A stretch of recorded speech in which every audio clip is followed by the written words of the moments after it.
Kailan ang balik mo? Hindi ko pa alam, kuya eh. Ano bang oras? Aalis na kami. Aakyat na kami sa bundok mamayang gabi. May mga rebelde kaming tinutugis. Matagal-tagal pa siguro bago ako umuwi. Lagi kang magdarasal ha. Mag-iingat ka palagi. Oo, kuya. Salamat. Nga pala, kaya rin ako tumawag ay dahil may ipapakiusap ako sa'yo. Ikaw na munang bahala kay Emily. Puntahan mo siya. Kumbinsihin mo siyang tumira sa bayan. Nagpatayo kasi siya ng kubo sa kakahuyan. Doon sa lugar kung saan dati kami nagtatagpo. Delikado doon kapag gabi. Siya mismo ang nagsabi sa akin na may mga aswang na lumalabas doon.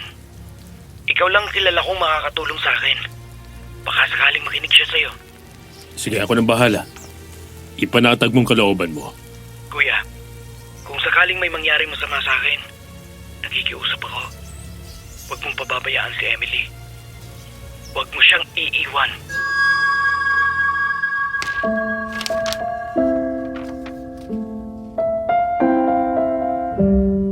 Kung may isang taong umalis at nangako sa'yo na babalikan ka, hanggang kailan mo pangahawakan ang pangako na yun? Paano kung hindi niya yun natupad at may isa pang taong dumating para hilumin ang puso mong umasa at nasaktan? Halina't pag-usapan natin sa comment section. Dear Aswang Diaries and Madam Venus, isang magandang araw po sa inyo. 3:00 ng hapon ng Sabado nang simulan kong isulat ang liham na ito. Matapos kong makapakinig ng isa sa mga episode ng channel nyo. Ako po si Adrian, isang manunugis. Namana ko ang abilidad at lakas kong lumaban sa mga aswang mula sa tatay ko. Matapang ako at walang inuurungan, walang kinatatakutan. Yun ang akala ko, hanggang sa maging malapit ako sa girlfriend ng kapatid ko.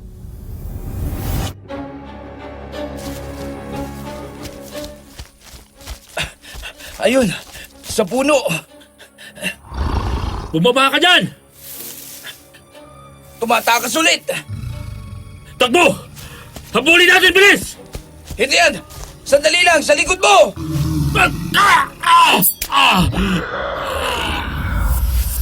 Sa paghahabol ko sa aswang, nagulat kami ni Gio nang mula sa taas ng puno.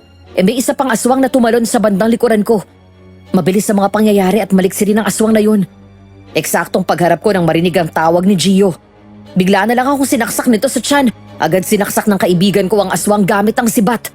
Mula sa likod ay tumagos ang talim nito sa dibdib niya. Pagkatapos ay walang awa ko siyang pinugutan ng ulo. Nang bumagsak ang aswang, sumunod ako at napahiga sa damuhan. Mabilis ako nilapitan ng kaibigan ko habang nakahawak ako sa tiyan ko. Pare, Adrian. Halika. Tumayo ka. Kailangan na natin kumalis dito. At magawat agad yung sugat mo. Malayo pa tayo. Nasa gubat tayo at madilim ang daan. Teka lang. Ayun. May natatanaw akong ilaw sa bandaron. May kubo. Halika, humawa ka sa akin. Hingi tayo ng tulong. Tayo na. Sigurado ka ba? Oo, ayun oh. Parang may kubo tapos may usok na nanggagaling doon. Ha? Amoy insenso. Tinulungan akong tumayo ni Gio. Pagkatapos ay inalalayan ako maglakad. Tama siya. May kubo nga sa di kalayuan. At habang palapit kami ng palapit, naaamoy ko ang insenso. Ilang sandali pa natigilan ako nang makilala ko ang kubo. Pag-aari yun ni Emily, ang girlfriend ng kapatid kong si Elmo.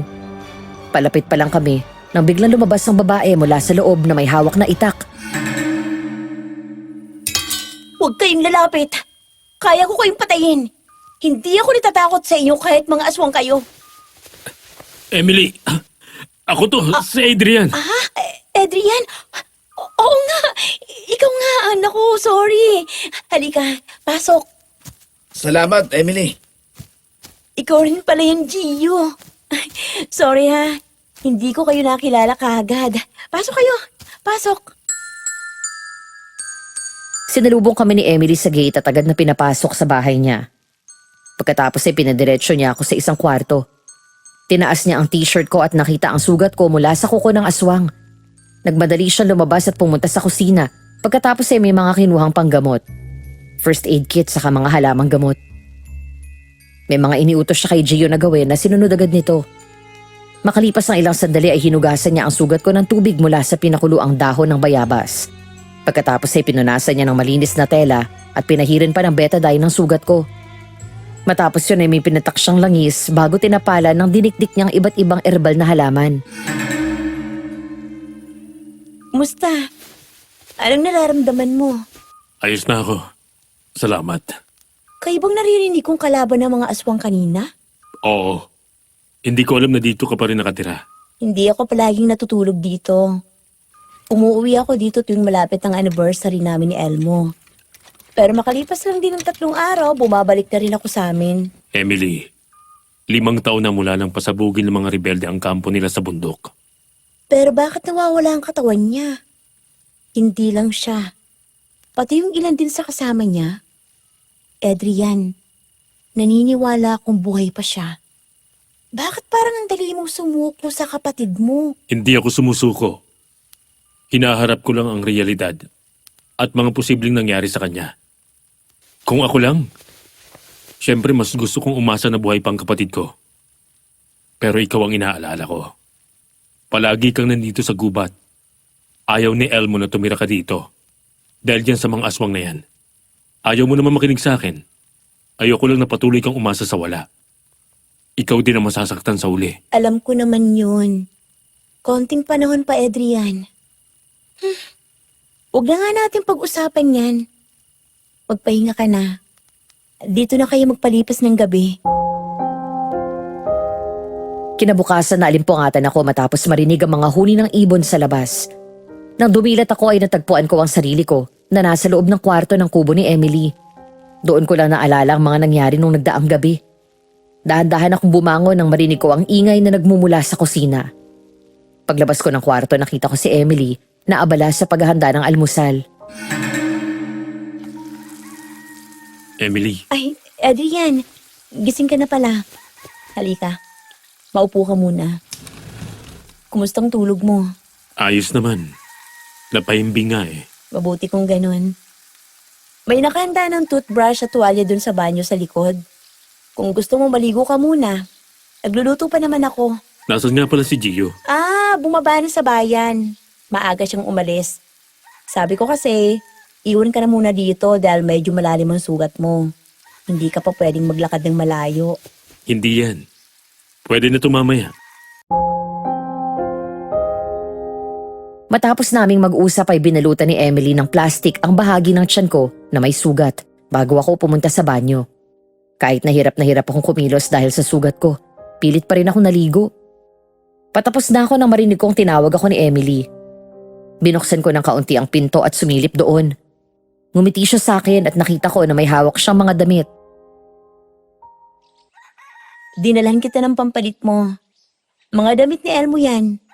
Mga bago pa to. Binili ko sa bayan. Baka sakali kasing bigla siyang dumating kaya naghanda ako. Hiramin mo muna. Puro dugo na kasi ng damit na pinaghubaran mo kagabi. Salamat. Walang anuman. Labas ka na kagad para malinisin ko muna ang sugat mo ha at makakain na tayo. Okay. Lihim akong napangiti nang isarado ko ang pinto ng banyo matapos kong kunin ang mga damit na bigay niya. Isa yun sa mga dahilan kaya na-inlove ang kapatid ko sa kanya. Mukhang si Birhing Maria ang kanyang kagandahan. Mabait si Emily at maasikaso. Masipag. Sabi ni Elmo malambing din daw ito. Nang matapos niyang linisin ang sugat ko ay inalalayan niya ako maglakad at naupo sa harap ng mesa. Pinaglagay niya ako ng pagkain sa pinggan ko at pinagtimpla ng kape. Kaya ko na to. Sige na, kumain ka na. Salamat sa pag-aasikaso mo sa akin. Wala yun. Pagkatapos natin kumain, bumaba na tayo ng bayan. Ayoko magtagal dito. Mamayang gabi tsak na babalik ang mga aswang. Kabilugan pa rin ang buwan. Pero baka makasama sa'yo. Emily, kilala kong sarili ko. Alam ko ang kapasidad ng katawan ko. Kaya ko na. Basta hindi magmamadali sa paglalakad. Kaya nga mas mabuting maaga pa lang ay bumaba na tayo. Ipasusundo na lang kita kay Gio. Hindi, sasama ka sa akin. Babalik na tayo sa bayan. Hindi kita pwedeng iwan dito. Bago umalis si Elmo, mahigpit kanyang binilin sa akin. Magagalit yun kapag pinabayaan kita. Ay, sige na nga. Pasado 10:30 na ng umaga nang tuluyan kaming makalabas ng gubat. Nasa bungad pa kami nang makasalubong namin si Gio. Pabalik na raw sana siya para dalhan ako ng gamit. Mula doon ay umuwi kaming 3 sa bahay. Pagdating ko doon ay ininspeksyon agad ni Aling Ope at ng tatay ang sugat ko. Si Aling Ope ay kapitbahay naming isang babaylan. Siya ang nagturo kay Emily kung paano gamutin ang sugat ko na mula sa aswang. Siya rin ang nagsilbing gabay ko kasama ng tatay ko kung paano makipaglaban ng manunugis na tulad ko.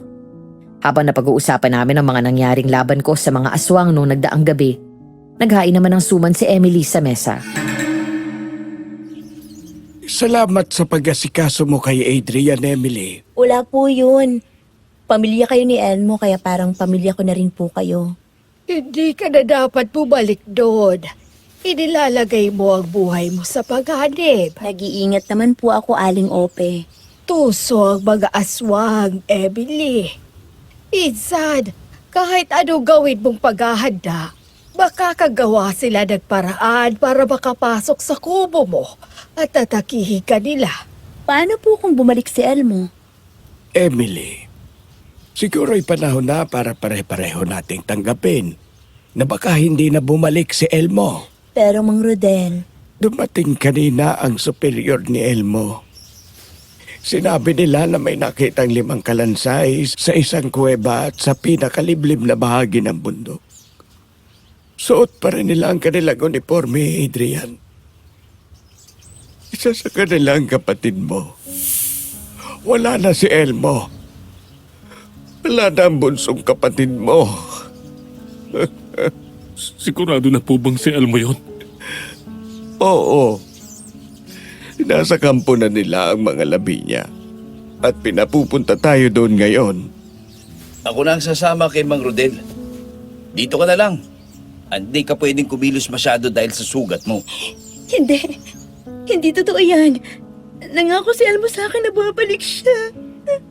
Emily, nakita nila ito sa bulsa ng pantalon ng bangkay ni Elmo. Para sa'yo daw ito.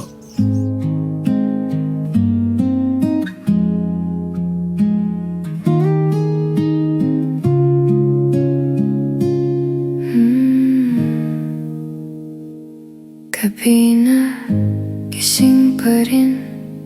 Pinabasa huling mensahe mo. Good night lang ang laman, pero puso ko'y natudurog. Kung maramdaman mo lang ang nararamdaman ko, maiintindihan mo kung bakit ako nagkaganito. Nagkatinginan kami ni Emily nang ilapag ng tatay ko ang isang puting envelope. Nakita ko ang panginginig ng kamay niya nang damputin niya yon at tinignan ng laman. Natakpan niya ang bibig kasabay ng pag-agos ng kanyang luha. Kinuha ni Emily ang laman ng sobre, ang dog tag ni Elmo, kasama ang isang sulat na ang papel ay halatang pinaglipasan na ng panahon. Emily, mahal ko. Kapag nabasa mo ang sulat na ito at hawak mo na ang dog tag ko, ibig sabihin, kasama ako sa mga nasawi habang tinutugis namin ang mga rebelding grupo.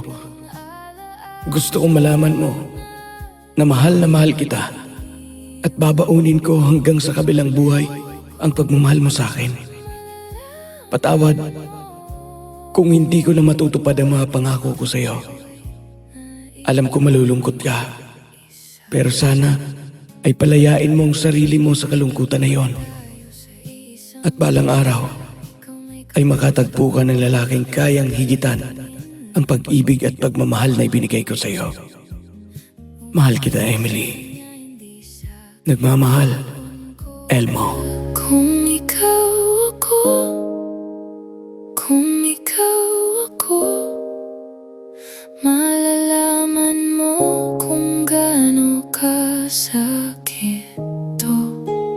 Kung ikaw ako, kung ikaw ako, bakit ako'y unti-unting naglaho?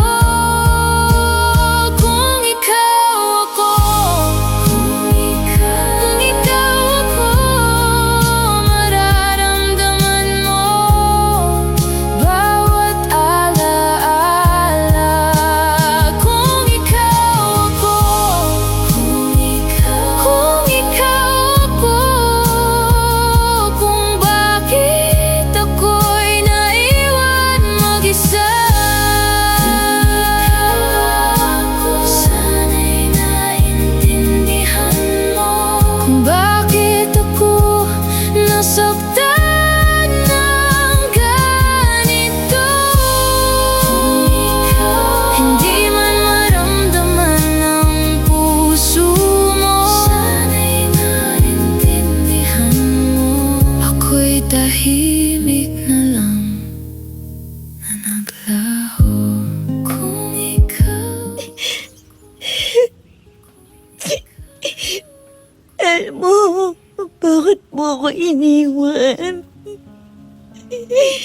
Nangako ka sa akin.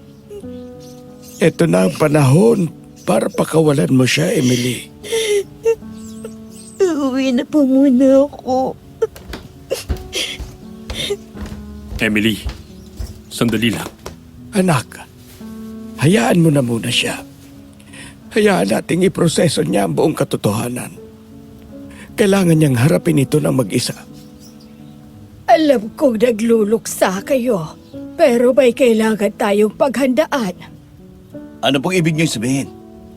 Narinig ko ang angin ng mga aswang kagabi. Umaalulong ang mga aso at ang hangin ay malamig at nagdadala ng kakaibang kilabot. May nararamdaman ako. May parating na malaking panganib. Anong ibig niyong sabihin? Anong klaseng panganib? Wala pang ibinibigay sa aking pangitain kung ano ang eksaktong magyayari. Pero kailangan niyong maghanda. Pero sa ngayon, ang kailangan muna nating isipin ay ang paggaling mo at ang libing ni Elmo. Ako nang bahalang umasikaso nun. Magpagaling ka lang dito o kaya alalayan mo si Emily. Salamat, pare. Matapos naming mag-usap nila Aling Ope, kahit na masakit pa ang sugat ko, pilit ako lumabas at pinuntahan si Emily sa bahay nila. Di naman kalayuan ang bahay nila sa amin, kaya hindi rin masyadong malayo ang nilakad ko. Pagpasok ko sa bakuran nila, agad ako nagmano sa lola niya, si Lola Dada. Ilang sandali pa, lumabas naman si Marilu. Pinsan naman siya ni Emily. Siya ang nagsisilbing informant ko. Ipinanganak siyang may abilidad na mas mabilis at nakakaamoy kung aswang o hindi ang kaharap niya.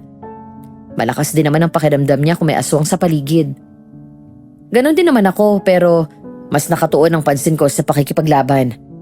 Lumalakas ang pakiramdam ko at tumatalas ang pangamoy ko kapag nasa mismong oras na ng laban. Lola Dada, mano po? Kaawaan ka ng Diyos, iho. Lola, si Emily po. Pwede ko ba siyang makausap? Naroon siya sa likod at iyak ng iyak. Sinabi na ni Emily ang lahat. Nakikiramay ako. Condolence, Adrian. Ay, 5 taon. Matagal niya nang ikinulong ang sarili niya sa nakaraan at naghihintay. Kailangang matanggap niya ang nangyari. Ako na pong bahala sa kanya. Hindi ko siya pababayaan. Gaya ng pangako ko kay Elmo. Salamat, Adrian. Sige, puntahan mo na siya. Nandun lang siya sa likod. Salamat po.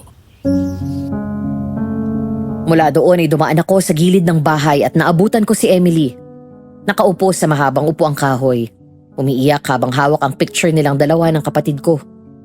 Nang maupo ako sa tabi niya, agad siyang lumingon sa akin. Malungkot nang umiti sa kanya kasabay ng pag-agos ng luha ko. Kung masakit kay Emily ang nangyari, mas masakit sa akin. Mula pagkabata ay kasama ko na si Elmo.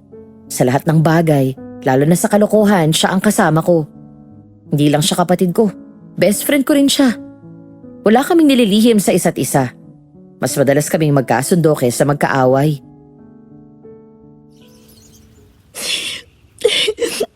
Anong gagawin ko, Adrian? Paano ako magsisimula? Mula nang magkakilala kami, kasama na siya sa lahat ng pangarap ko. Paano na ako ngayon? Palagi kang ipinagmamalaki ni Elmo sa akin na matapang ka. Minsan mas matapang ka pa raw kaysa sa kanya. Kahit siyang sundalo. Nakita ko yun sa'yo. 5 taon kitang kinukumbinsi na umalis ka na sa kubo mo sa kakahuyan. Dahil may lumalabas na aswang dun sa gabi. Pero mapilit ka. Matigas ang ulo mo at wala kang katakot-takot. Nakaya mong matulog dun ng gabi kahit na may mga aswang. Nang hindi ka nila nasasaktan. Kaya alam ko na kaya mo. Hindi ko yata siya kayang kalimutan. Hindi mo naman siya kakalimutan eh.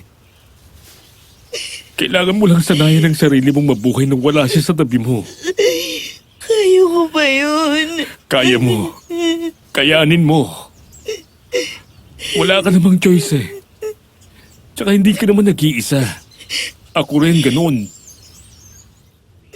Kailangan ko mabuhay nang wala ng kapatid ko. Kailangan kong sanayin ang sarili ko na hindi ko na makakasama ang taong kasabay kong lumaki. Emily, nandito ako. Hindi kita pababayaan. Gaya ng pangako ko kay Elmo. Sasamahan kita magluksa at magkasama rin tayong uusad sa buhay.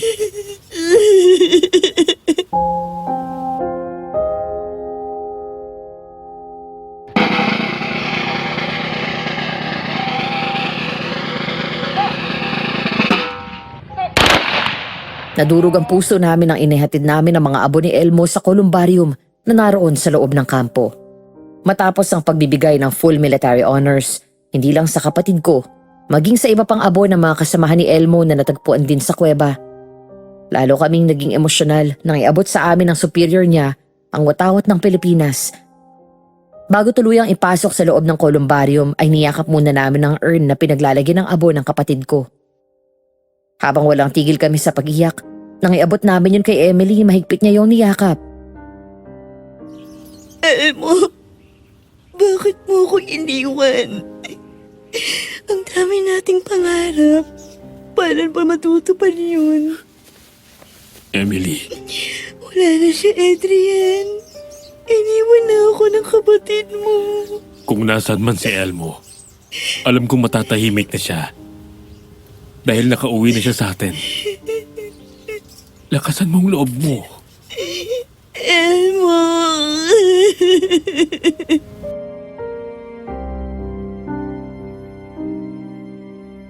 Nang ipasok na namin ang urn sa loob ng columbarium, niyakap ko si Emily nang sumandal siya sa akin at umiyak sa dibdib ko. Nang pumunta si tatay sa kampo, kahit nasuot ng kalansay ang uniforme ni Elmo at nakuha sa bulsa ng pantalon niya ang liham para kay Emily. Hiningian daw siya ng sample para makumpirma ang pagkakakilanlan nito. Tuluyang gumuho ang mundo namin at nadurog ang puso ko nang lumabas ang resulta. Si Elmo nga yun. Galit na galit ako sa mga rebeldeng pumatay sa kapatid ko. Kung naroon lang sana ako sa tabi niya, nailigtas at naipagtanggol ko pa siya.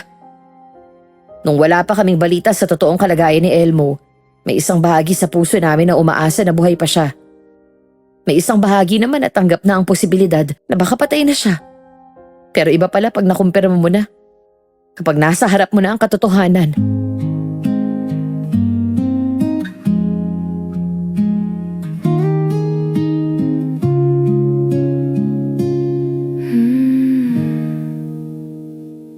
Gabi na, gising pa rin.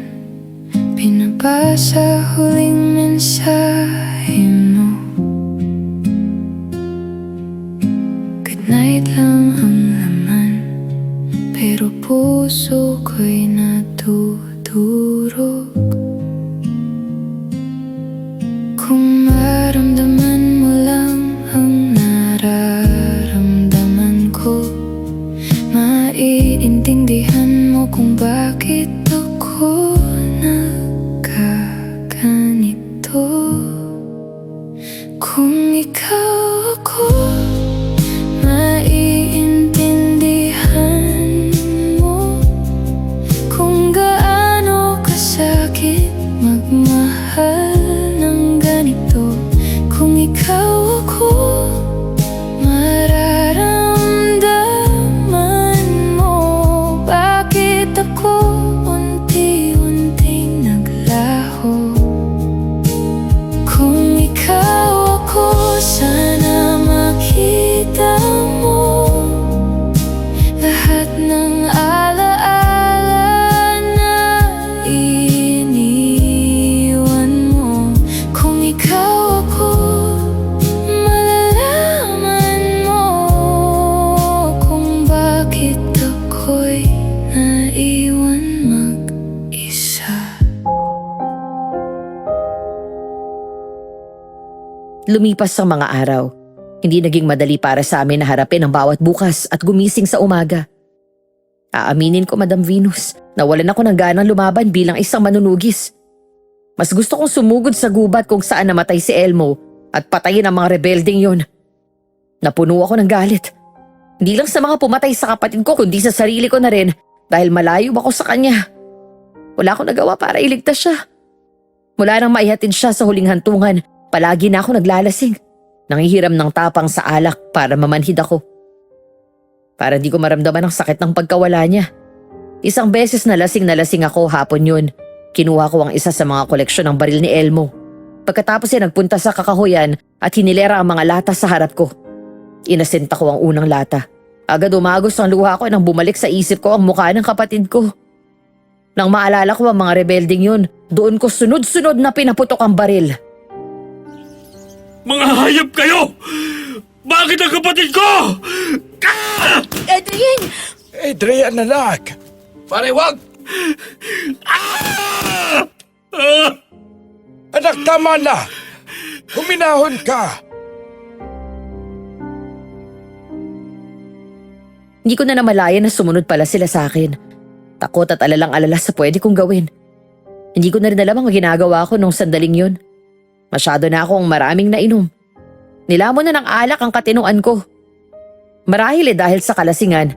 Ang sabi nila sa akin, matapos kong barilin ang mga lata ng target ko, bigla ko raw tinutok ang baril sa sentido ko.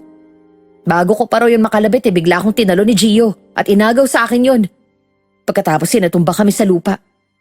Nagwala ako at pilit na inaagaw ang baril sa kaibigan ko. Pare, huminahon ka. Adrian, anak! Adrian, makinig ka sa akin. Huwag mong gawin ito sa sarili mo. Alam kong nasasaktan ka. Ganon din ako. Pero hindi matatapos ang problema mo kapag nagpakamatay ka. Tay si Elmo. Tay. Paano kung tinatawag niya ako para humingi ng tulong ng mga oras na nag-aagaw buhay siya? Wala ako sa tabi ng kapatid ko. Naturingan akong manunugis at marami na akong nailigtas. Magaling ako sa pakikipaglaban pero ang bunsong kapatid ko na hindi ko na ipagtanggol. Hindi ko nagawang iligtas, Tay. Paano kung tinatawag niya tayo? Paano kung tinatawag niya ako? Anak, alayain mo na si Elmo. Alam kong mahirap. Pero wag mong pahirapan palalo ang sarili mo. Nangyari yun nang wala tayo sa tabi niya. Baka yun na talagang oras niya. At sigurado ako hanggang sa huling hininga niya, lumaban siya. At ginamit ng kapatid mo ang mga itinuro mo sa kanya. Adrian, lagi mo sinasabi sa akin na kayanin ko. Kasi wala naman tayong choice kundi maging matapang. Ang sanayan ng sarili natin na hindi na natin siya makakasama. Hindi ka nag-iisa sa nararamdaman mo. Nandito ako, si Mang Rodel at si Gio. Halika na. Umuwi na tayo. Gio, tulungan mo ako. Ako na pong hahawak ng baril.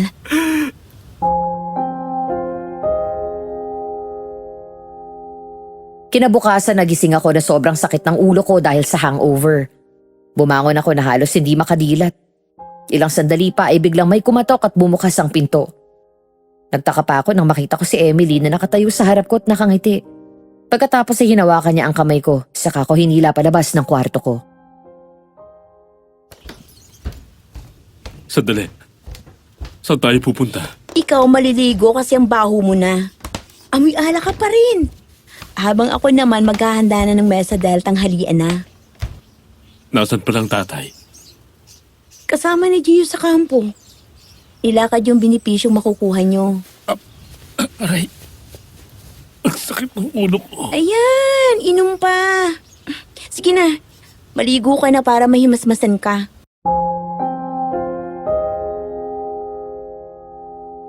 Sinunod ko si Emily. Nang maligo ako ay nagising ang diwa ko. Makalipas ang ilang sandali nang matapos ako, lumabas ako ng banyo na nakatapis lang mula sa bewang pababa. Paglingon sa akin ni Emily, nakita ko na nanlaki ang mga mata niya nang makita ang ayos ko. Lihim akong natawa nang bigla siyang tumalikod kaya naisip kong asarin siya. Sadya akong lumapit sa mesa kung saan siya nakatayo at naghahanda ng mga pinggan. Tumayo ako sa bandang likod niya at kunwari ay inabot ang baso. Saka nilagyan niyo ng tubig at uminom.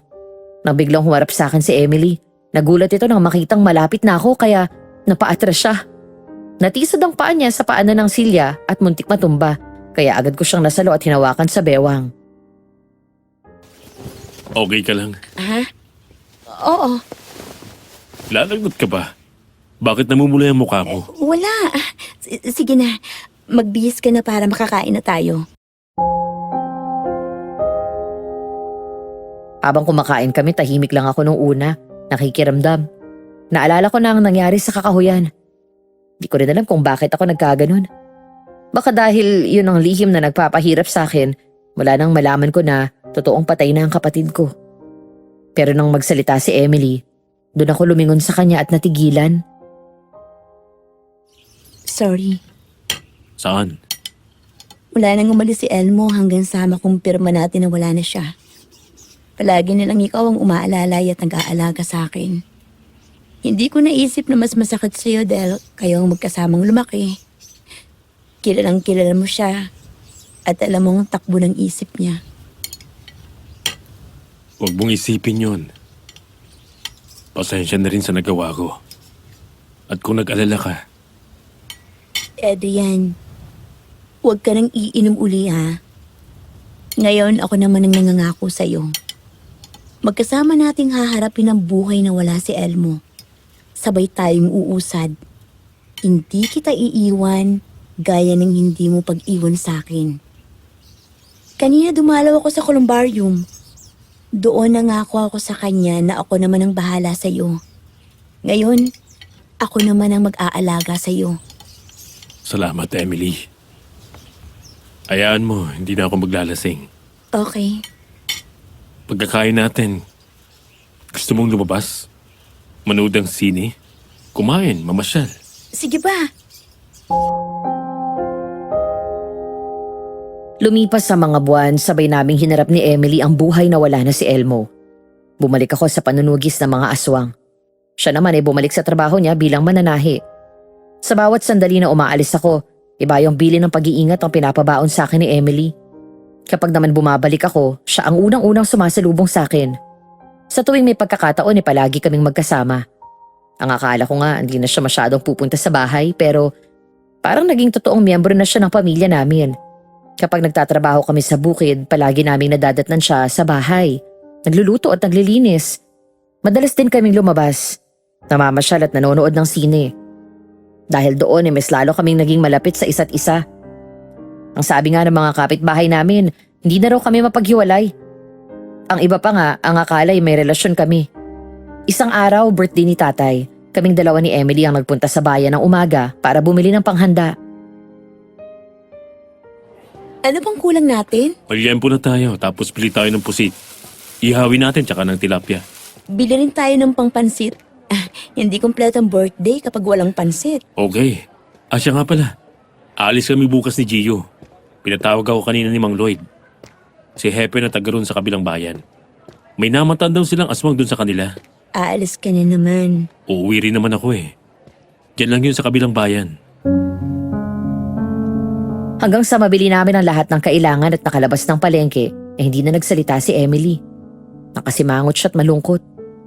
Pagkatapos naming ilagay ang mga pinamili namin sa likod ng owner type jeep, pasakay na dapat siya nang hawakan ko ang kamay niya, saka pinigilan siya. Natatawa ako nang pisilin ko ang ilong niya.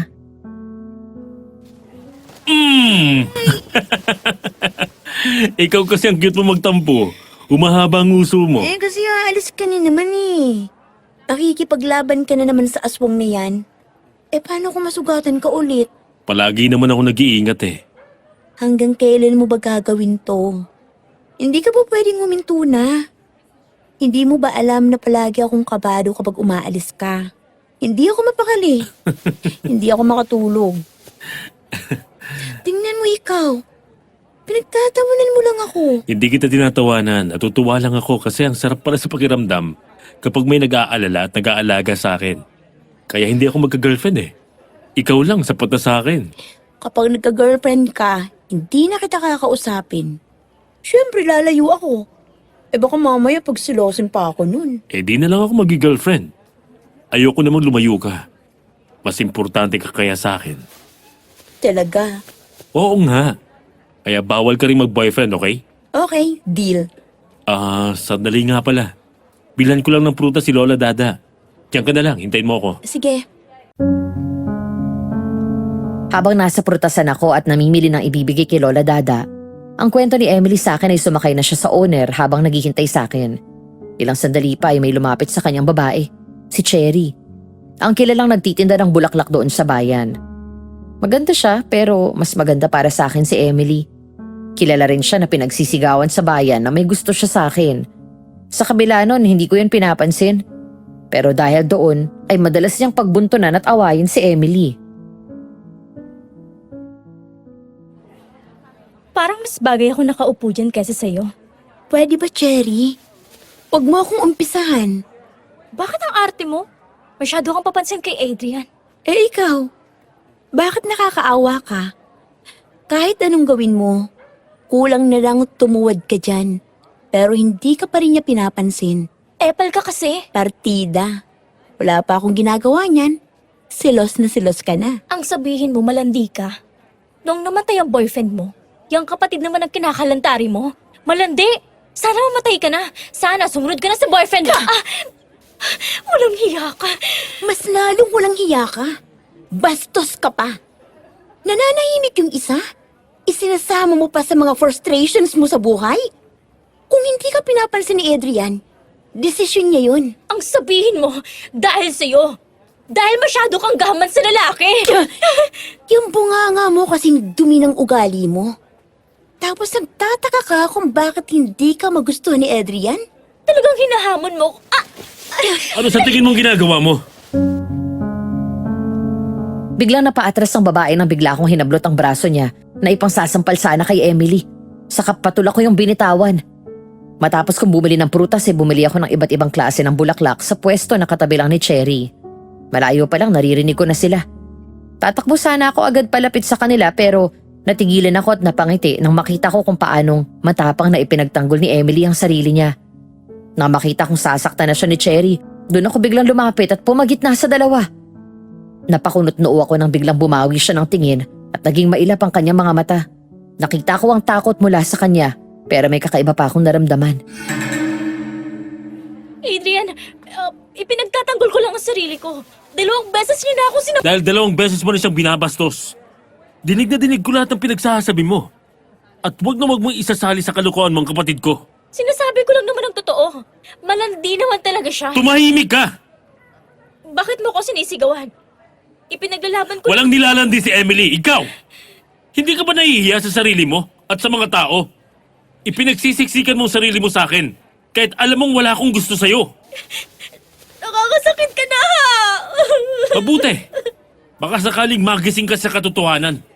At nagtataka ka kung bakit hindi kita nagugustuhan. Dahil yan sa ugali mo. 1 beses pang lumapit ka kay Emily. At awayin siya. Sa akin ka mananagot. Halika na, Emily. Pagdating namin sa bahay, nakasimangot pa rin si Emily. Nangingit-ngit sa galit at padabog na inilabas sa mga pinamili namin. Dahil doon nagkatinginan kami ni na Ate Marilu, Aling Ope at maging si Gio. Sumenyas ang tatlo at itinuro si Emily.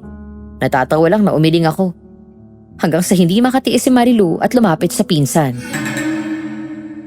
Hoy, bakit mukha kang cool dyan? Nanunulis ang uso mo. Kakainis kasi yung bubit na Cherry na yun. Ako bang malandi? Sino bang halos ihain ang katawan kay Adrian? Inaway na naman siya kasi ni Cherry. Nako, ang hitad na yun na naman. Hanggang ngayon hindi pa rin sumusuko. Pansinin mo na kasi pare. Kaya naman nagkakaganon yun dahil sa sobrang selos kay Emily. Pansin mo, mula nung naging close kayo, doon siya nagsimulang mang-away. Uy, salamat na lang. Napakapalengkera ng bunganga ng babaeng yun. Laging may kaaway. Major turn off. Ayoko sa ganung babae. Ano ba kasi ang tipo mo sa babae? Pasimple akong tumingin kay Emily na abala pa rin sa pagsasalansa ng mga gulay na hihiwain sa mesa. Nang bumalik ang tingin ko sa mga kasama ko dun sa kusina, palihim silang umiti at kinilig. Nagsalin ako ng tubig sa baso at uminom. Pagkatapos ay inilarawan ko sa kanila ang gusto ko sa isang babae. Gusto ko yung disenteng babae. Hindi kailangan mahinhin. Pero ayoko ang kasing palengkera ni Cherry. Gusto ko sakto lang. Babaeng-babaeng kilos pero palaban. Gusto ko yung masikaso, malambing, mabait, maalalahanin. Tsaka plus points din yung masarap magluto. Physical. Ano gusto mo sa babae? Gusto ko mahaba ang buhok, balingkinita ang katawan. Pero kahit tumaba siya, wala akong pakialam. Magandang mata, cute ang ilong, tapos mapulang mga labi. Tapos maganda kong umiti. Tsaka gusto ko yung medyo maliit sa akin ng konti. In short, si Emily. Ako? Oh, ano naman? Pareho naman kayong sige. Hoy, Adrian, tumigil ka nga. Nakakaya naman, baka marinig ka ni Mang Roder. Wala naman ako nakikitang masama. Maliban na lang kung ayaw mo sa akin dahil napapangitan ka sa akin. Hindi. Hindi ko pangit. Ibig sabihin, pogi ako sa paningin mo? Oo, hindi. Ano ka ba? Niloloko mo na naman ako eh. O sige na nga, magluto na tayo. Agad akong ngumiti kay Hepe o Mang Lloyd nang iabot niya sa akin ang puting sobre na may lamang pera. Muli ako napangisin nang maramdaman kong makapalang laman ito. Katatapos lang naming patayin ang aswang doon sa bayan nila. Ngayon naman kailangan na naming umuwi dahil naghihintay si Emily sa akin. Salamat po dito, Hepe. Mukhang makapal to dinagdagan ko yan dahil wala kang mintis. Palagi mong napapatay agad ang mga aswang. Ginagawa ko lang pong trabaho ko. Pero sana, maubos ng mga aswang na yan. Tsak naman pinanggagalingan ng mga lintik na yan Parang hindi nauubos Alam mo ba na ang aswang na pinatay mo ay matagal ng patay? Talaga po? Paano nangyari yun? Lito ang pangalan ng aswang na pinatay nyo. Isa siyang driver ng jeep. Namatay sa aksidente matapos bumangga yung minamaneho niya sa malaking puno. Ang sabi ng mga nakaligtas na pasahero, may nakita raw silang nakatayong tao sa gitna ng kalye at iniwasan daw ito ni Lito. Makalipas ang ilang buwan matapos siyang ilibing, bigla raw may dumating doon na taong kamukhang kamukha ni Lito at nagpapakilalang si Lito raw. Talaga po? Anong ginawa ng pamilya niya? Natakot sila nung una pero unti-unti silang nakukumbinsi na si Lito nga yun. Dahil alam niya ang lahat ng detalye tungkol sa nakaraan nila. Pero wala pang 3 araw mula nang nakabalik siya. May napansin silang pagbabago.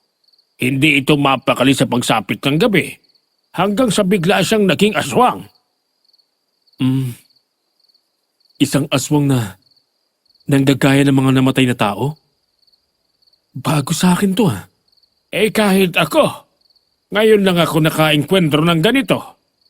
Huwag po kayo mag-alala, Hepe. Pagtatanong po ko kay Aling Ope. Tsak na matutulungan niya tayo. Sige, salamat, Adrian. Mag-iingat kayo sa pag-uwi. Opo, salamat din po. Nang makapasok na sa bahay nila si Hepe, kami naman ni Gio ay sumakay na sa owner at agad nagmaneho pa uwi. Habang nakaupo sa passenger seat, laman ng isip ko ang sinabi ni Hepe. Pero agad nawala doon ang atensyon ko nang makatanggap ako ng message galing kay Emily. Sino yun? Si Emily. Tinatanong kung nasaan raw tayo. Nag-aabang daw siya sa atin. Dan tayo sa kanila. Ayan na. Hinahanap ka na ng misis mo.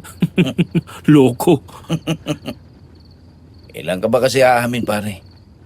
Abay, ang tagal mo nang nagtitiis dyan sa lihim na pagtingin mo kay Emily. Medyo natatakot pa ako magtapat Baka kasi mabasted ako tapos iwasan na ako. Tama, Madam Venus. May lihim akong pagtingin kay Emily. Nagsimula ang lahat matapos ang huling beses naming mag-usap ni Elmo. Nang ibilin niya sa akin na tignan at alagaan si Emily habang wala siya. Habang tumatagal at nagkakasama kami, nakikilala ko siya ng lubos. Doon ako nagsimulang magkaroon ng lihim na damdamin para sa kanya. Habang unti-unti ko siyang nakikilala, hindi lang maganda si Emily sa panlabas. Mas lalo na ang kanyang ugali. Pero dahil girlfriend siya ng kapatid ko, pinigilan ko ang sarili ko. Binuhos ko ang atensyon ko sa panunugis ng aswang hanggang sa nabilitaan ko na lang na nawawala si Elmo. Doon kami higit na naging malapit. Pero kahit anong pigil ko sa damdamin ko, pilit yung kumakawala. Namalayan ko na lang na lumalim na ng husto ang pagmamahal ko sa kanya. Siya ang babaeng gusto kong mahalin at protektahan habang buhay. Ito naman oh. Walang katiwa-tiwala sa sarili. Gwapo tayo pare. Kaya nga patay na patay sa'yo si Cherry. At ng iba pang babae dito sa atin. Pero hindi basta kung sino lang si Emily eh. Mahal ko yun. Ikaw rin. Mula nang mailibing si Elmo, balita ko, maraming sumusubok na dumiskarte dyan. Ay baka maunahan ka pa. Mukha namang gusto ka rin ni Emily. Tignan mo nga, sobrang clingy sa'yo. Bahala na. Kung totoo man na gusto rin niya ako, gusto ko lang makasiguro na ako nga ang gusto niya kung mahal niya. At hindi dahil nakikita niya sa akin si Elmo. Sa bagay, magkamukha nga pala kayo magkapatid. Pero naniniwala ako na hindi ganoon si Emily. Nang mga sandaling yon habang naghihintay sa akin si Emily doon sa bahay nila, ang kwento niya sa akin naroon daw siya sa sala. Nililibang ang sarili sa pag-scroll ng phone habang naghihintay na dumating ako. Kapag ganitong galing ako sa panunugis ng aswang, naghahanda siya ng midnight snack para sa akin. Habang si Gio naman ay umuuwi na sa kanila. Nang matanggap ni Emily ang sagot ko na pauwi na kami, agad daw siyang naghanda ng tinapay na may palaman na ginawa nitong chicken spread. Hanggang sa natigilan siya nang marinig ang malakas na tunog ng paghiga na yun na tila mula sa isang mabangis na hayop. Hindi na dapat niya yun papansinin nang biglang lumabas si Marilu sa kwarto. Bakas ang matinding takot sa mukha. Ate, may naririnig akong tunog galing sa labas. Parang may pangis na hayop. May aswang sa paligid. Siya na yan, ang aswang. Madali kayo. Kumuha ng asin, itak at buntot pagi. Ate! Tulong! Emily! Emily! Ang apo ko! Bitawan mo ako! Demonyo ka! Nagulat ako nang bigla na lang bumukas ang bintana. Bago pa ako makakilos mabilis akong hinablot ng aswang sa buhok. Kakagatin na sana niya ako pero agad akong pumiglas at binato ko siya ng hawak kong asin na may dinikdik na bawang. Dahil doon, mabilis siyang sumigaw nang tamaan siya sa mukha. Sinubukan kong tumakbo pero agad niya ako nahabol at muling nahila sa buhok. Wala ka nang mapupuntahan. Tatapusin na kita ngayong gabi. Bitawan mo siya! Huwag kang makialam dito. Masangsang ang amoy mo. Parang naagnas sa bangkay. At pilit mong tinatakpan ito ng mabangong amoy ng langis na binababaran mo ng bulaklak. Nang sa ganon, ay walang makaalam na aswang ka! Hindi ako bobo. Hindi mo kailanman malalaman kung sino ang nasa likod ng katauhan ko. Kahit patayin tong babaeng to, wala kang magawa! Bitawan mo si Emily, aswang! Akong harapin mo! Nang dumating ako, yun na ang naabutan ko. Nakatayo sa bintana ang aswang habang hawak niya sa buhok si Emily. Kaya mabilis kong kinuha ang maliit na sibat at binato ko yun sa aswang. Agad tumama yun sa tagiliran niya. Galit na galit itong lumingon sa akin. Pagkatapos sinakuha pa niyang tumawa matapos tuluyang bitawan si Emily. Kumarap siya sa akin habang inaabot ni Gio sa akin ang isa pang sibat at buntot pagi. Sumigaw ang aswang nang pilit nitong binunot ang sibat na natusok sa katawan nito. Nawalan pa ito ng balanse at muntik matumba pero nakaagapay siya sa pader. Narito na pala ang dakilang manunugis. Lumaban ka ng patas! Yung kayang tapatan ng lakas mo! Ang babaeng yun lang ang kailangan ko. Pero ikaw, may nais akong ialok sa'yo. Sumanib ka sa akin at kaya nating pagharian ang bayan na to. Ano ako, tanga? Hindi ka laban ang tingin ko sa'yo. Tanggapin mo lang ang alok ko at kaya kong ibigay sa'yo ang lahat. Pwes ako, demonyong tingin ko sa'yo. At papatayin kita dahil sinaktan mo si Emily! Adrian, mag-iingat ka! Nang tumakbo palapit sa akin ang aswang, sinalubong ko siya at binato ko ang sibat. Mabilis niyang naiwasan ito. Kasabay nito ay biglang lumundag sa akin ang aswang. Umatras ako at sinalubong ko siya ng hagupit ng buntot pagi. Bigla siyang umatras at napatungo. Nanlilisik ang mga mata sa galit na lumingon siya. Pagkatapos ay umangil ng malakas. Nang sumugod ulit sa akin ang aswang, kasabay nito ay biglang binato ni Gio ang isa pang sibat. Nang masalo ko yun ay biglang umatakay ang aswang gamit ang kanyang kamay na may mahaba at matatalas na kuko. Sinalag ko ito ng sibat, sabay sipa. Pagkatapos ay pinalo ko ng dulo ng sibat ang mukha niya. Sinundan ko yan ng dalawang magkasunod na hagupit ng buntot pagi. Saka muling sumigaw ang aswang. Pinipilit mo talaga akong magalit sa'yo. Wala akong pakialam kahit magalit ka sa akin. Dahil iisa lang naman ang kahihinatan mo. Mamamatay ka sa mga kamay ko! Totoo ang narinig kong usapan tungkol sa'yo. Matapang ka nga. Dahil mapilit ka na rin lang. Uunahin na kitang patayin. Sige! Sumugod ka! At subukan mo kung mapapatay mo ako! Ah! Nang muling sumugod siya sa akin, sinalubong ko ulit siya. Nang malapit na ako, bigla akong nag-slide sa lupa, sa gilid niya. Sabay pihit paharap at sinaksak sa likod at tumagos yun sa dibdib ng aswang gamit ang sibat na hawak ko. Diniinan ko yun ng husto, sabay hugot nito. Bumagsak ang aswang at mabilis kaming umatras ni Gio. Nangihinang gumalaw ito habang nakadapa. Hanggang sa hawakan nito ang kwintas na kanina ko pa napapansin ay suot niya. Dahil nakadapa siya, hindi ko alam kung anong ginagawa nito sa kwintas. Bubuhusan na sana ni Gio ng gas ang aswang para masilaban ang katawan niya.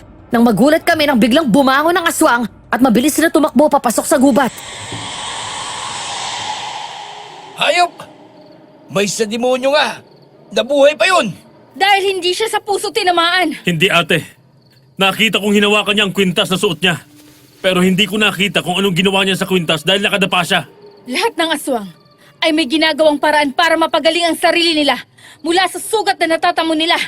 Yun marahil ang sa kanya. Adrian! Napangiti ako nang tumakbo si Emily palapit at takot na yumakap sa akin na mahigpit. Gumanti ako ng yakap sa kanya at hinagod ko siya sa likod. Aaminin ko, nang makita ko na hawak siya ng aswang at nasa bingit ng panganib, labis akong natakot para sa kaligtasan niya. Takot ako dahil akala ko mawawala na siya sa akin. Hanggang sa narinig ko ang mahina niyang paghikbi. Sinaktan ka ba niya? May mga galos lang ako sila galing sa kuko niya. Salamat sa Diyos at ligtas ka. Huwag ka nang umiyak. Ganun ka pala makipaglaban sa aswang? Patayan. Bigla akong natakot. Kailangan ko matutong lumaban ng ganon. Kung hindi, ako ang mapapatay nila. Sino ba yung aswang na yun? Bakit ako ang gusto niyang patayin? Hindi ko rin alam. Ngayon ko lang siya nakita. Huwag ka mag-alala. Hindi ko hahayaan na masaktan ka nun. Kailangan na nating maglagay ng mga pangontra. Dati pa naman may aswang dyan sa bundok. Pero kahit kailan, hindi sila bumababa dito. At hindi sila namiminsala ng tao. Madalas ay sumasalakay sila sa ibang bayan. Kaya kampante ako. Magsasabit na po ako ngayon din ng mga bawang. Sa ngayon, hindi na po babalik yon. Dahil malubha ang mga sugat na natamo niya. Emily, pumasok na kayo. Magsarado kayo ng mga bintana ng mabuti. Bukas, dalagdagan ko ang mga lock ng mga bintana at pinto para hindi kayo basta mapasok dito. Ay, salamat, Adrian, ha. Papuntahin mo pala si Ope dito bukas. Sige po, Lola. Sasabihin ko po sa kanya. Sige na. Umuwi ka na rin. Alam kong pagod ka. Eto nga pala. Iuwi mo na lang itong sandwich at doon mo na kainin. Salamat. Sige na, pumasok na kayo. Aalis lang ako kapag nakasarado na kayo. Halika na dito, Emily. Good night, Adrian. Good night. Kinabukasan paglabas ni Emily ng kwarto niya ay nakahanda na ang almusal nila. Matapos niyang pumunta sa banyo ay nakisalo na siya sa hapagkainan.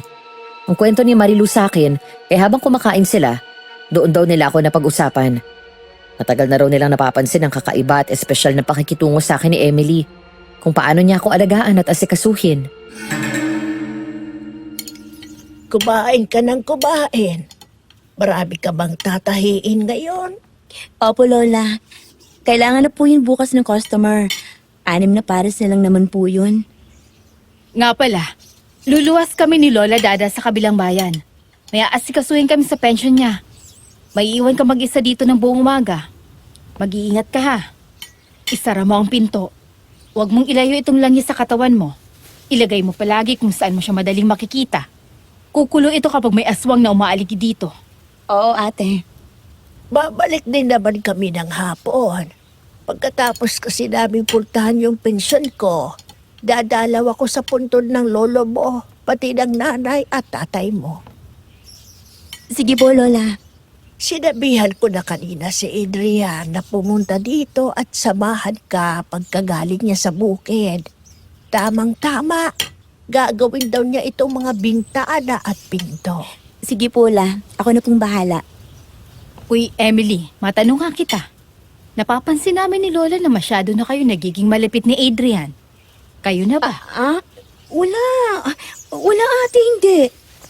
Pero gusto mo siya. Apo, kung gusto mo si Adrian, wala naman kaming nakikitang masama doon. Mapapanatag pa ang loob ko kapag naging kayo. Kilala ko siya at ang pamilya niya. Alam ko ang ugali ng batang yon. Babait.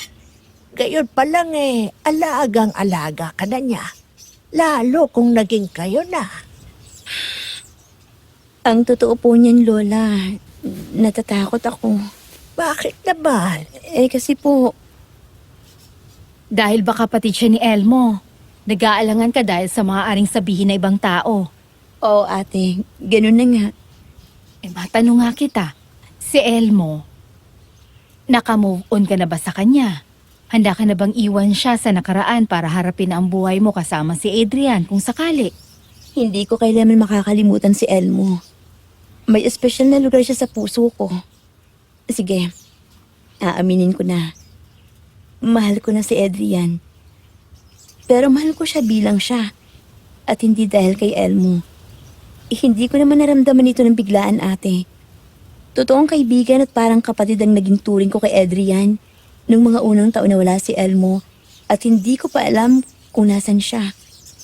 Hanggang sa pagkatapos niyang ilibing, naging sandigan at lakas namin ng bawat isa. Dahil sa kanya, naramdaman kong masaya ulit ako. Nakatayo ulit ako at natutong harapin ang buhay na wala si Elmo.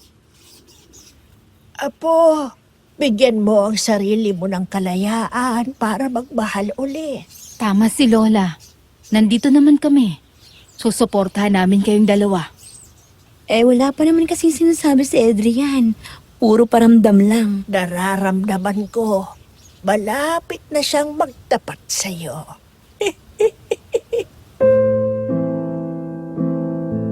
Alas 11 ng umaga, matapos kong tulungan sa gawaing bukid si tatay, sunod ko namang pinuntahan si Emily. Gaya ng pangako ko sa kanila, dinagdagan ko ng mga lakang mga pinto sa harap at likod ng bahay. Ganon din ang mga bintana. Habang si Emily naman ay abala sa tinatapos niyang pananahi, ilang sandali pa'y tumayo siya mula sa harap ng sewing machine saka nagpunta sa kusina. Sakto naman na ang bintana sa kusina ang inaayos ko nang lumapit siya. Matatapos ka na ba dyan? Tapos na. Pero hindi po nalalagyan yung bintana niyo sa kwarto. Mamaya na yun. Kumain na muna tayo. Si Mang Rodel, may pagkain ba dun sa inyo? Oo, nagluto ko kaninang umaga. Halika na dito at maghugas ka na ng kamay para makakain na tayo. Kung ikaw ako, maiintindihan mo kung gaano kasakit magmahal ng ganito. Kung ikaw ako, mararamdaman mo bakit ako unti-unting naglaho. Kung ikaw ako, sana makita mo lahat ng alaala na iniwan mo. Kung ikaw ako, malalaman mo kung bakit ako'y naiwan mag-isa. Nagkatinginan kaming dalawa at natawa nang halos sabay naming itinapat ang kamay namin sa gripo. Aalisin ko dapat ang kamay ko para bigyan siya ng daan nang kunin niya ang kamay ko at siya mismo ang nagsabon dito. Natigilan ako at tinitigan ko lang siya. Bumilis ang pintig ng puso ko na lumingon siya sa akin at ngumiti. Nang mga sandaling yun, pakiramdam ko, yun ang tamang oras para umamin ako sa nararamdaman ko. Hindi ko na alam kung tama yung gagawin ko. Basta ang alam ko lang, pagsisisihan ko kapag lumipas ang sandaling yun na wala akong ginawa. Nagulat si Emily na bigla ko siyang hinalikan sa labi. Matagal nang maglapat ang labi namin. Inintay ko siyang itulak ako pero sa halip, pumikit siya at hinawakan ako sa pisngi. Doon ko tuluyang pinalalim ang halik ko. Hinawakan ko rin siya sa pisngi. Wala na kaming pakialam kung may sabon pa ang mga kamay namin basta walang kahit sino sa amin ang may gustong bumitaw.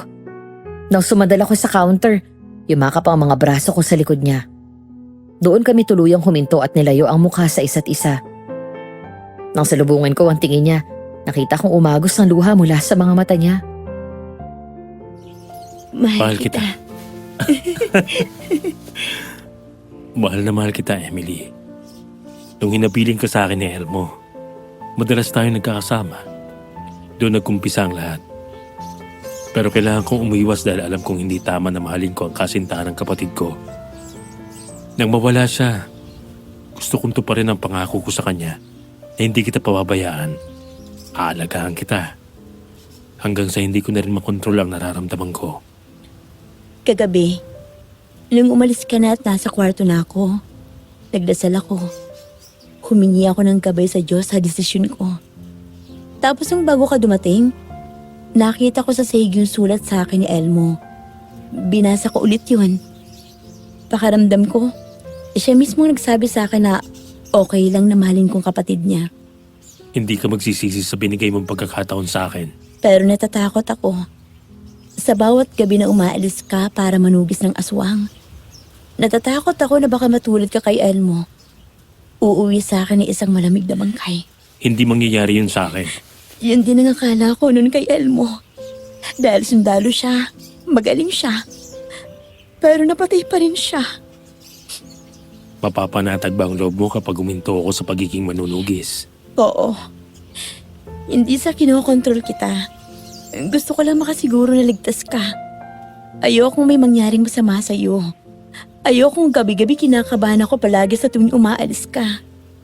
Sige na, tahan na. Huwag ka nang umiyak. Kung diyan ka mapapanatag, hihinto na ako. Talaga? Oo. Pero kailangan ko munang tapusin ang usapan namin ni Hepe. Lalo na ngayon. At may bagong aswang na nagpakita dito. Okay. So, paano? Tayo na? Oo. Ayaw mo? Siyempre gusto. Ang tagal kong hinintay to. Ang akala ko nga hanggang pangarap na lang kita eh. I love you, Adrian. I love you too. I love you more. I love you so much.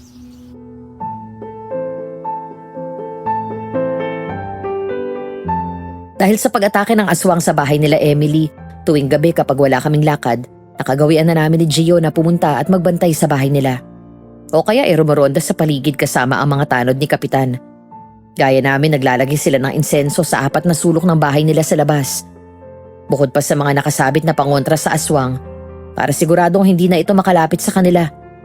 Pasado 3:00 ng madaling araw, naglalakad na kami ni Gio pa uwi na makasalubong namin si Aling Ope. May hawak na insenso at parang pinapausukan ang bawat paligid habang hawak niya ang pendant na medalyon nitong suot. Takot na takot at nag-aalala. Si Aling Ope yun ah. Anong ginagawa niya? Aling Ope? Adrian, 3:00 na po ng madaling araw. Bakit nandito po kayo sa labas? nakita ko na. Ang alin po? Ang pagitain, may magbabalik. Ang mukha ay mula sa nakalipas. Ngunit ang hatid niya ay wakas at dahas. Isang aswang. Narito na siya. Nasa paligid lang natin siya. Narinig ko siya.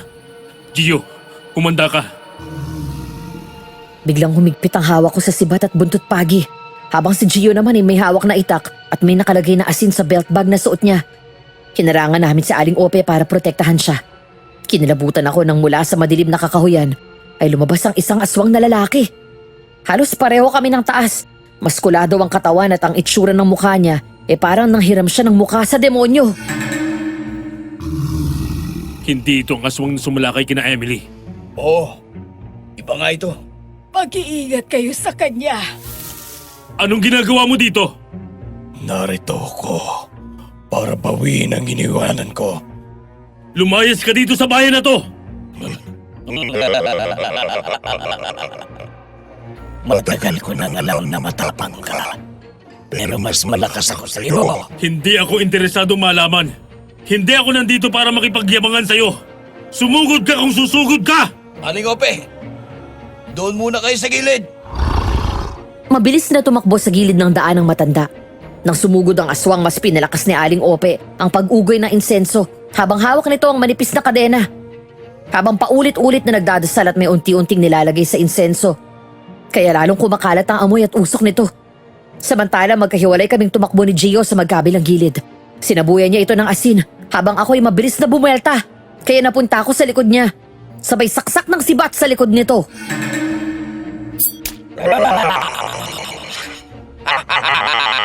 Hindi mo ko basta mapapatay. Ah, talaga?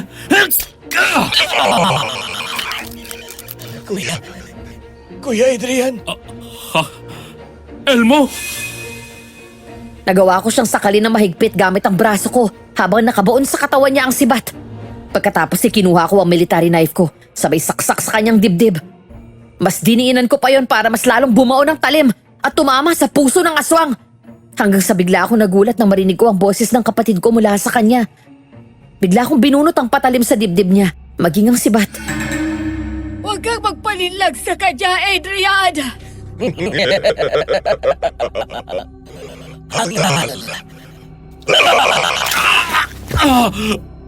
Adrian! Tumayo ka dyan. Mga nanugis. Gusto kong lumabon ka bago kita patayin. Hayop ka. Huwag na huwag mong gagamitin ang boses ng kapatid ko laban sa akin. Nananahimik na siya. Huwag mo siyang idamay dito! Ah! Tumama ako sa isang puno matapos niya ako masunggaban sa leeg at ihagis. Agad akong tumayo at sumugod sa kanya. Matapos ko makabawi, sinalubong niya ako ng kamay niyang may matalas na kuko. Bahagya akong umatras para umiwas at mabilis akong umikot at binigyan ko siya ng isang malakas na round kick. Pagkatapos agad ko siyang sinaksak ulit ng sibat. Ngayon ay sinigurado ko na sa puso ko siya tatamaan. Mabilis na lumapit si Aling Ope at pinausukan ito ng insenso. Lumayas ka, kampo ng demonyo! Umalis ka sa bayan na ito at bumalik ka na sa impyerno! Hayop ka. Babalikan kita. Hindi mo na magagawa yon dahil mamamatay ka na! Gaya ng sabi ninyo, demonyo ako. Hindi ako basta-basta mamamatay. Natigilan ako nang may napansin ako sa kanya. May suot din itong kwintas na katulad ng suot ng aswang na babaeng sumalakay sa bahay nila Emily. Nang kinutuban ako, mabilis ko sana yung aagawin pero naunahan ako ng aswang. Pagbagsak sa lupa, nakita ko siyang bumulagta habang nakahawak sa kwintas. Ngunit ilang sandali lang ang lumipas. Nagulat ako nang bigla siyang kumilos at nagawa pa nitong bunutin ang sibat sa dibdib niya. Kahit nangihina na, nagawa nitong makatayo at mabilis na tumakbo. Dahil sa malakas na paghagi sa akin ng aswang sa puno, nanakit ang katawan ko at hindi ko na siya nagawang habulin. Paanong nangyari yun? Sa puso mo siya tinamaan, di ba?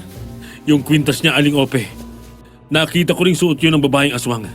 Gaya ng ginawa niya. Hinawakan lang yun ng aswang at nakatakbo siya. Huwag kang mag-alala. Gayon, nakita ko na ang aswang. Pag-aaralan ko siya nagmabuti. Malapit naman sa inyo ang bahay ni Aling Ope. Ihatid mo na siya. Oo, ako na bahala. Mag-iingat kayo. Nga pala, huwag mong sasabihin kay Emily na nasaktan ako, ha? Sure, boss. Sige na. Mauna na kami. Lumipas ang ilang araw. Hindi nagparamdam ang bagong aswang na nakalaban namin. Di ko rin sinabi kay Emily ang tungkol dito para hindi niya malaman na nasaktan ako sa pakikipaglaban. Dahil alam kong matatakot na naman yun para sa akin. Bunga ng malakas na pagtama ng katawan ko sa puno. Nagdahilan na lang ako kinabukasan na dahil sa trabaho sa bukid, kaya masakit ang katawan ko at hindi ako basta makabangon. Pero iniiwasan ko maghubad ng t-shirt sa harap ni Emily para di niya makita ang malaking pasa na kulay violet sa kaliwang bahagi ng likod ko papunta sa tagiliran. Samantala, kagabi, isang malaking desisyon ang sinabi ni Emily sa akin. Gusto na raw niya kunin ang mga naiwang gamit sa kubo sa kakahuyan. Kaya naman kinabukasan, sinamahan ko siya sa gubat. Habang naglalakad kaming magkahawak kamay papunta doon, saka ko siya inusisa. Bakit mo naisip na kunin ang mga gamit mo doon? Ang lugar na yon ang tagpuan namin ni Elmo. Pinatayo ko ang kubo na yon para sa aming dalawa. Ngayong wala na siya at nagsisimula na tayo ng buhay natin, pakiramdam ko na panahon na rin para iwan ko ng lugar na yon. Gusto ko kasi na ibigay sa iyo ang puso ko ng buo. Yung wala na akong pinanghahawakan sa nakaraan at alam ko na naiintindihan yun ni Elmo. Salamat, love. Pinasaya mo ako sa sinabi mo. Ayoko lang na maramdaman mo na kaya kita sinagot ay dahil nakikita ko si Elmo sa'yo. Hindi ganun yun. Mahal kita dahil ikaw yan. Si Adrian. Ang maalaga, pogi, sweet, at matapang na manunugis. Love, masyado mo naman akong pinapakilig eh. Totoo naman ay sinabi ko eh. Halika, bilisin na natin para makarating na tayo kaagad doon. Marami ka bang kukunin? Hindi naman, konti lang. Mga personal na gamit ko. Yung ibang damit ko na iniwan doon, hindi ko na kukunin yun. Iiwan ko na rin para kung sakaling may taong maligaw at mangailangan ng masisilungan at damit. Nandun sa kubo ko at may magagamit sila. Pagdating namin sa kubo, nakita ko kung paano natigilan si Emily nang buksan niya ang pinto at makita ang loob. Ngumiti siya na may halong lungkot at saya. Kaya inakbayan ko siya at hinalikan sa sentido. Tinulungan ko siyang kunin ang ilang gamit niya doon. Hindi rin naman yun karamihan kaya ilang sandali lang ay nalagay na namin sa isang bag ang kailangang kunin ni Emily. Mula sa likod bahay ay pumasok ako sa loob at nakita kong nasa kwarto siya. Habang inaayos sa mga iniwang gamit doon, lumapit ako sa kanya at niyakap ko siya mula sa likod. May gagawin ka pa ba sa inyo mamaya? Wala naman. Natapos ko na yung mga tinahi ko. Bakit? Dito muna tayo. Mamaya na tayo umuwi. Maaga pa naman eh. Bababa tayo mamayang hapon. Ano naman ang gagawin natin dito? Gusto lang kitang masolo. Doon sa inyo at sa bahay, palagi na lang tayong may bantay eh. Hindi ako makapaglambing sa'yo ng todo eh. Okay lang sa akin. Ikaw, wala ka bang gagawin?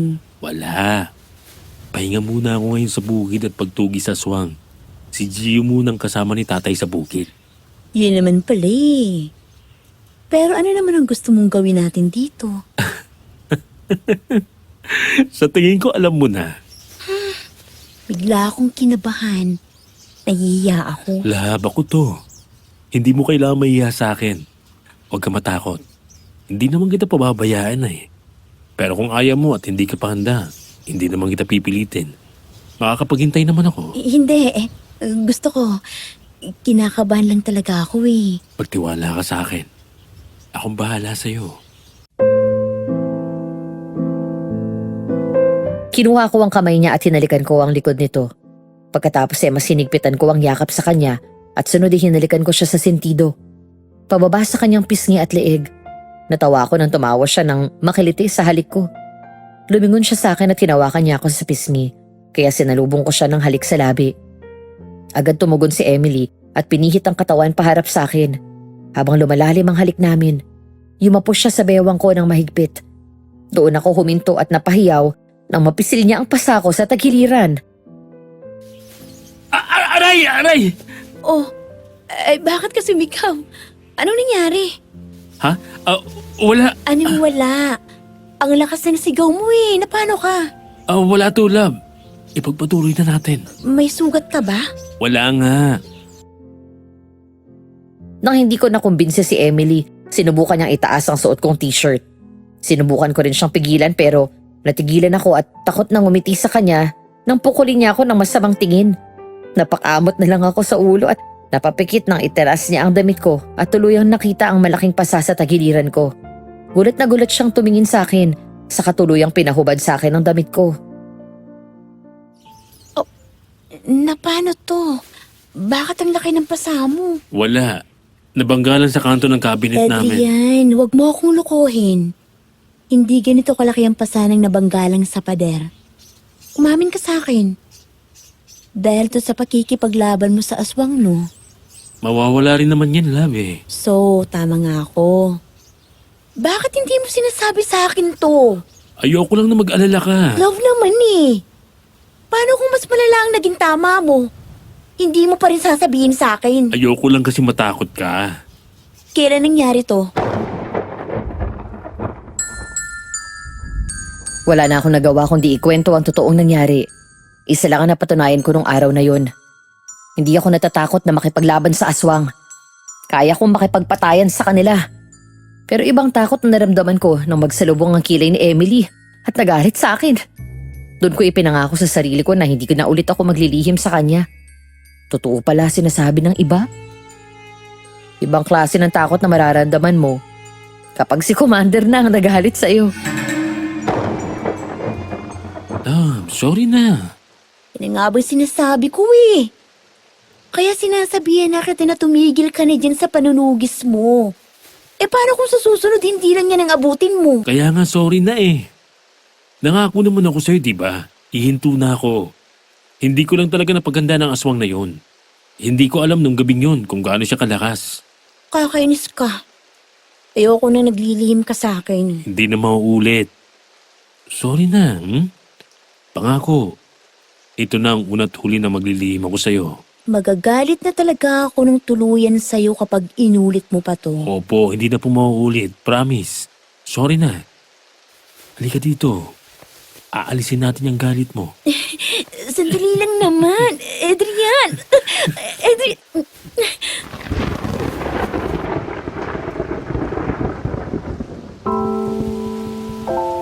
Naalis ko naman ang galit niya, Madam Venus.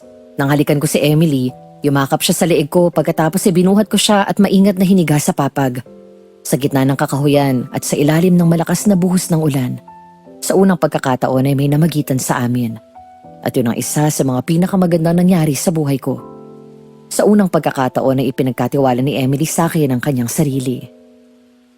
Hapon na nang bumaba kami ng bundok. Gutom na gutom kami dahil mula nang umakyat kami doon ng umaga, hindi pa kami nakakain ng tanghalian. Masaya kaming dalawa ni Emily na naglakad pa uwi sa bahay namin. Matapos ang pangyayari, pakiramdam ko ay lalo akong na-inlove sa kanya. Mas lalo ko siyang gustong ingatan. Mas lalo ko siyang gustong alagaan at mas mamahalin ko pa siya. Malapit na kami sa bahay nang huminto siya at humarap sa akin.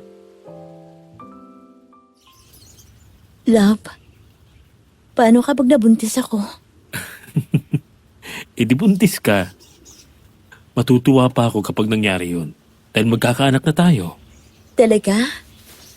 Hindi ka tatakbo. Ikaw talaga. Bakit yan ang iniisip mo? Siyempre hindi. Nag-aalala ka ba na hindi kita pakakasalan? Hindi naman sa ganun. Love, pakakasalan kita. Kahit saan, kahit kailan. Nakahanda ako.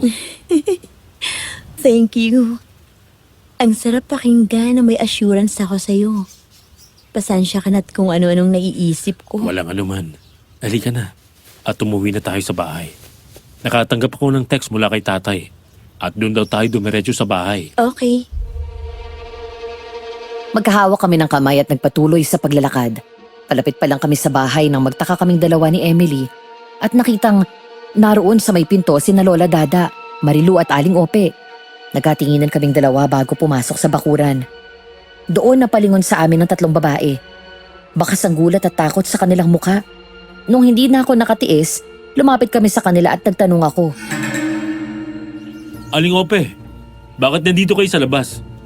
Bakit hindi kayo pumasok sa loob? Adrian, hindi kayo maniniwala sa nangyari. Anong ibig niyong sabihin? Bumalik si Elmo. Lola, nagbibiro po kayo? Totoo ang sinasabi ko. Kuya, Emily, Adrian! Sino yan? mahal, ako to. Elmo? Paano nangyari to? Kuya, Emily, ako to si Elmo. Imposible. Nilibing na namin ang kapatid ko. Matapos mapasigaw ni Emily sa gulat ay agad siya nagtago sa likod ko habang mahigpit na nakayakap sa bewang ko. Kahit sa panaginip o kahit isipin, hindi ko akalain na makikita ko pa si Elmo na buhay. Halos hindi ako kumurap habang nakatingin sa kanya. Ang height, ang pangangatawan, ang mukha niya, maging ang kanyang boses ay parehong-pareho sa kapatid ko. Bigla na lang siyang dumating dito. Kahit ako'y halos atakihin sa takot nang makita ko siyang nakatayo sa pinto. Imposible to. Patay ka na! Inilibing ka na namin! Pero buhay ako. May mga katutubo doon sa gubat na iniligtas ako mula sa mga rebelde. Nawalan ako ng alaala kaya hindi ako nakauwi agad. Ngayon nandito na ako. Hindi ba kayo masaya? Kuya? Emily? Mahal? Paano kami nakakasiguro na tao ka at hindi aswang? Aswang? Ano pong pinagsasasabi mo? Ako nga to. Birthday mo February 14. Si Emily July 24. Si tatay October 16. Marami pa siyang impormasyong sinabi tungkol sa amin na tama at walang mintis. Pero sa kabila nito, hindi magawang mapalagay ang loob ko. Isa sila sa mukha ng kapatid ko pero hindi ko maramdaman na siya ngayon. Parang ibang tao pa rin ang nasa harap ko. O tao nga ba ang kaharap ko? Sa halip na kumprontahin, sinakyan ko ang palabas ng kung sino man itong nasa harap namin. Lumapit ako sa kanya at kumawala mula sa pagkakayakap ni Emily. Pagkatapos ay yumakap ako sa kanya. Elmo, ikaw nga. Kuya, namiss ko kayo ni tatay. Ang akala ko hindi na tayo magkikita eh. Anak, natutuwa akong nakabalik ka na. Anong gusto mong kainin? Magluluto ako ng paborito mong adobo. Yung maraming bawang at nagmamantika. Ha? Hindi na. Huwag ka nang mag-abala, kuya. Busog pa ako. Kumain ako bago umuwi dito. Mahal, Emily, miss na kita. Kung ikaw ako, maiintindihan mo kung gaano kasakit magmahal ng ganito. Kung ikaw ako, mararamdaman mo bakit ako unti-unting naglaho. Kung ikaw ako, sana makita mo lahat ng alaala na iniwan mo. Kung ikaw ako, malalaman mo kung bakit ako'y naiwan mag-isa. Halos lamunin ako na matinding selos nang yakapin niya si Emily. Di niya alam ang gagawin. Gaganti ba siya ng yakap o hindi? Tumingin siya sa akin na parang nagsusorry ang tingin niya hanggang sa gumanti na nga ng yakap sa kanya si Emily. Tumalikod ako. Hindi ko maiwasang makaramdam ng selos. Ayoko may ibang nakakahawak sa kanya. Maaring tunog makasarili ang sinabi ko pero yun ang paraan ko para protektahan siya. Nang akmang hinalikan ni Elmo si Emily, bigla siyang umiwas. Kaya hinawakan ko ang kamay niya at hinila palayo sa kanya. Mahal, bakit ka lumalayo? Hindi mo ba ako na-miss? Matagal kang nawala. Inakala namin na patay ka na. Dumating dito ang superior mo. At kinumpirma nila na isa ang bangkay mo sa mga nakita nila dun sa kuweba. Ipina-DNA test ka at positive ang lumabas na resulta. Inilibing ka namin. Kaya umusad na ang buhay naming lahat. Natural lang na matatakot sa'yo si Emily. Kuya, sa panahon ngayon, madali nang mapeke ang resulta ng DNA. Paano kung piniki nila yon? Para lang masabi na sarado na ang kaso sa pagkawala namin. Diba? Emily, mahal ko. Maniwala ka sa akin. Ako to. Pasensya ka na. Pero hindi ko alam kung sino ka o ano ka. Hindi ako sigurado kung totoong si Elmo ka nga. Sa dami ng mga hiwaga na nangyayari sa bayan na to. Dahil sa mga aswang. Ayaw kong basta magtiwala sa nakikita ng mata ko. Pero Emily, ako to. Kaya ako bumalik ay para na rin sa'yo. Para matupad ko ang pangako ko sa'yo na magpapakasal tayo. Huwag mo na muna siyang pilitin, Elmo. Hayaan mo na muna siya. Adrian, ihatid mo na ako sa bahay. Sige, halika na. Aling Ope, huwag ko kayong aalis. Gio, pare. Ihatid ko lang si Emily. Sige. Ako na muna ang bahala dito. Emily, sandali lang. Elmo, anak, sandali lang. Hayaan mo na muna si Emily.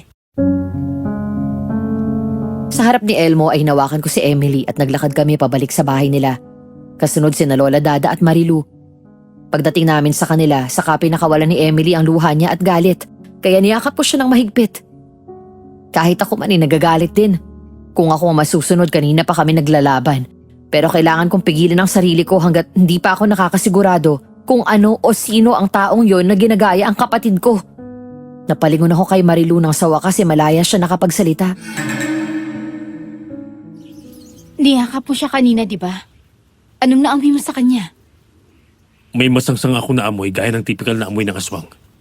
Pero may naamoy din ako sa kanyang amoy ng bulaklak. Nahihirapan ako matukoy kung tao ba siya o aswang. Parang may pumipigil sa akin na malaman kung ang totoong katauhan niya. Pero may nararamdaman akong kakaiba sa kanya. Hindi ko lang matukoy kung ano eksakto to. Kung aswang siya, tsak may pinahid siya sa katawan o may nakadikit sa katawan niya para hindi ko malaman ang totoong katauhan niya. Naalala niyong sinabi ni Hepe sa akin tungkol sa aswang na nanggagaya ng patay na. Hindi kaya isa siya sa mga aswang na yon? Mahirap ikumpirma yan sa ngayon. Kailangan nating pag-aralan ng mga kilos niya. Anong plano mo? Oobserbahan ko siya. Ikaw, mag-iingat ka. Tsak nakukulitin ka niya. Malalaman natin kung ano siya talaga kapag pumunta siya dito.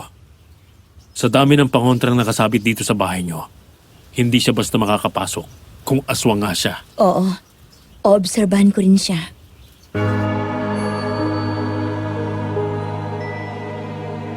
Lumipas ang ilang araw. Walang kakaibang pinapakita si Elmo. Malapit na sana akong makumbinsin na siya ang kapatid ko hanggang sa may napansin kami ni tatay. Mula nang bumalik siya ay hindi pa namin siya nakakasabay kumain. Maaring alam nila ang lahat ng impormasyon tungkol sa buhay namin, pero hindi niya nakuha ang totoong ugali ng kapatid ko. Masipag si Elmo. Kapag nasa bahay, kusa siyang tumutulong kay tatay sa bukid. Malambing din siya at maalalahanin. Generous, mahilig man libre. Higit sa lahat, gusto niya nagbabanding kami ni na tatay sa pamamagitan ng pag-inom ng alak habang nanonood ng basketball. Mula nang dumating siya, palagi lang siyang umaalis at hindi namin alam kung saan nagpupunta. Minsan kinukulit si Emily na kahit kailan ay hindi siya hinarap. Isang araw na isipan namin ni Aling Ope, kasama si Emily, na sundan si Elmo. Nagtungo siya sa bayan. Nagtaka ko nang makitang magkasama sila ni Cherry at tila seryoso ang pag-uusap. Kailan pa sila naging close ni Cherry? At saka paano sila nagkakilala? Hindi ko rin alam. Tabag sinabi ni Marilo. May negatibong enerhiya akong nararamdaman sa kanya. Parang pinoprotektahan ito si Elmo. Bukas na ang kabilugan ng buwan. Kung tama ang hinala natin, tsak bukas ay magpapalit siya ng anyo. Kung aswang nga siya at hindi si Elmo, kailangan natin siyang unahan bago pa tayo magsisi. Palalabasin natin ang galit niya. Sa ganong paraan ay lalabas ang tunay niyang anyo. Isa lang ang alam kong ikagagalit niya. Kapag nilaman niya ang relasyon namin ni Adrian. Isang araw nasa bayan ako para mamalengke. Habang naglalakad, napadaan ako sa pwesto ni Cherry. Hindi ko siya pinansin. Sa halip na bumili ako sa pwesto niya, bumili ako sa tabi lang ng pwesto niya at suki na ako kapag bumibili ako ng bulaklak. Paalis na ako nang hinabol niya ako at humarang sa daan ko. Adrian, sandali lang naman. Bakit? May kailangan ka ba? Tinatanong mo pa talaga? Alam mo na yun. Kailan mo ba ako papansinin? Cherry, may girlfriend na ako. Girlfriend? Kayo na ng Emily na yun? Talagang nagawa mo agawin ng girlfriend ng kapatid mo? Huwag kang nga makialam. Hindi ka ba nakukonsensya? Hindi.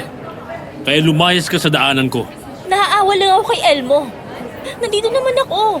Bakit kailangan mo pang agawin ng girlfriend niya? Bakit ba masyado kang concern sa buhay namin? Di ba kailan ka lang dumating dito sa bahay na to? Yun ang panahon na nawawala si Elmo. Paano mo nakilala ang kapatid ko? Tsaka, bakit kung magkapagsalita ka parang kilalang kilala mo siya? Ha? Ano? Natigilan ako nang mapansin ko ang suot niyang kwintas. Hindi ako maaaring magkamali. 2 beses ko nang nakita yon. At ang 2 beses na yon ay mula sa magkaibang pagkakataon na nilabanan ko ang aswang na babae na sumugod sa bahay nila Emily At ang bagong aswang na kailan lang sumugod sa amin ni Gio. Nang mapansin ni Cherry na nakatingin ako doon, bigla niyang hinawakan ng pendant at umatras siya. Nang umangat ang tingin ko sa mata niya, nakita kong biglang naging itim ang mata niya. Mabilis siyang bumawi ng tingin. Bago pa ako makapagsalita, nagmamadali na siyang umalis at bumalik sa pwesto niya. Habang nangyayari yun, wala akong kaalam-alam na may nangyayari na rin kay Emily doon sa kanila. Ang kwento niya sa akin, nasa likod bahay siya at nagsasampay ng mga nilabhan niya. Habang ginagawa niya yon, biglang dumating si Elmo. Nagkataon naman na wala siyang kasama sa bahay. Agad umiwas si Emily at papasok dapat siya sa bahay pero humarang ito sa kanyang daan. Mahal, pwede mag-usap tayo. Mula nang dumating ako, palagi mo na lang akong iniiwasan. Ayaw mo na ba sa akin? Hindi sa ganun. Hindi ko lang alam kung paano ka haharapin. Ako pa rin naman to eh. Alam kong matagal akong nawala. Pero kaya nga ako bumalik para sa'yo. Para matupad natin ang pangarap natin. I'm sorry, Elmo. Kailangan mong maintindihan na matagal kang nawala. Marami nang nagbago sa mga panahon na wala ka dito.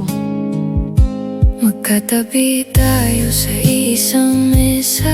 Ikaw may kausap, ako'y nakatingin lang.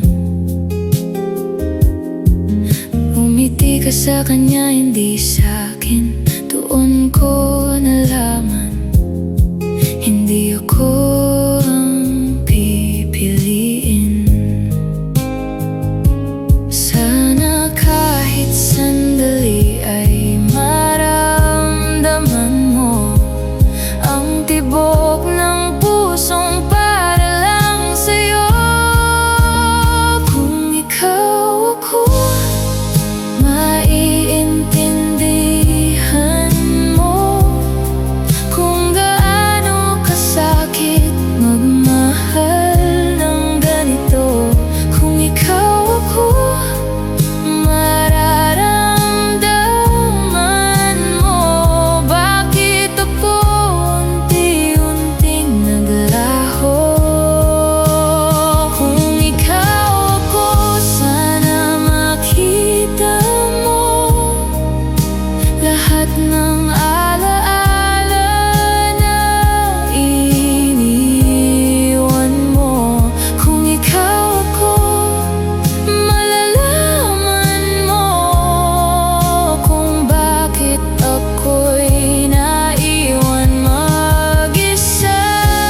Kasama ba sa pagbabagong yon ay ang nararamdaman mo para sa akin? I'm sorry. Ang akala ko hindi ka na babalik. Kaya pilit ko nang kinalimutan ang nararamdaman ko para sa iyo. May iba na ba? Oo. I'm sorry. Sino siya? Umalis ka na, Elmo. Malaman mo kung gaano kasakit to.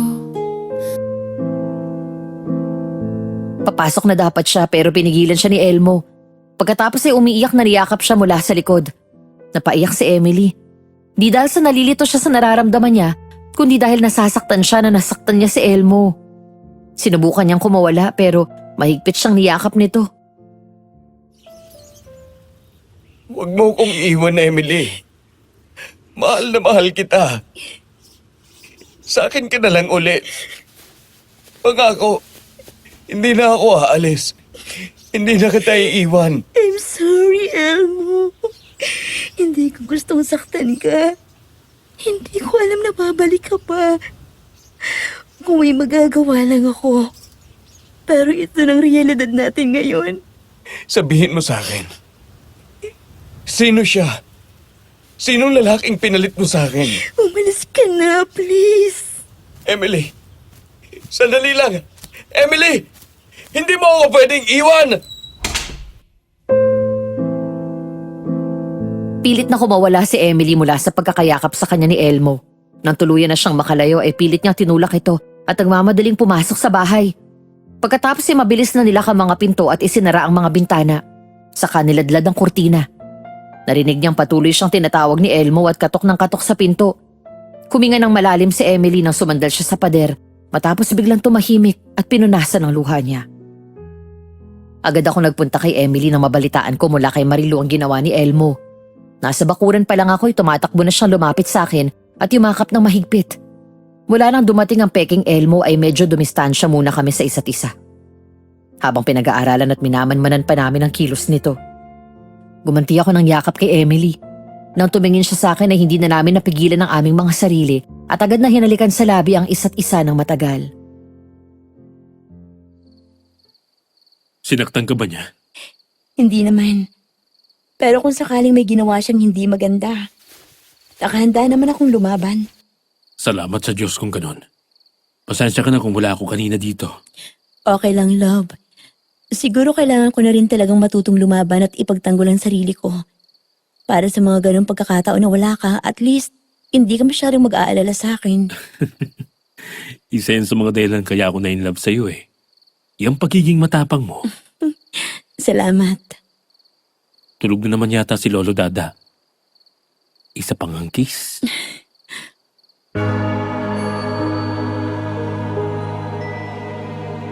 Hindi naman ako nabigo at agad siyang tumugon sa mainit at masuyong halik ko.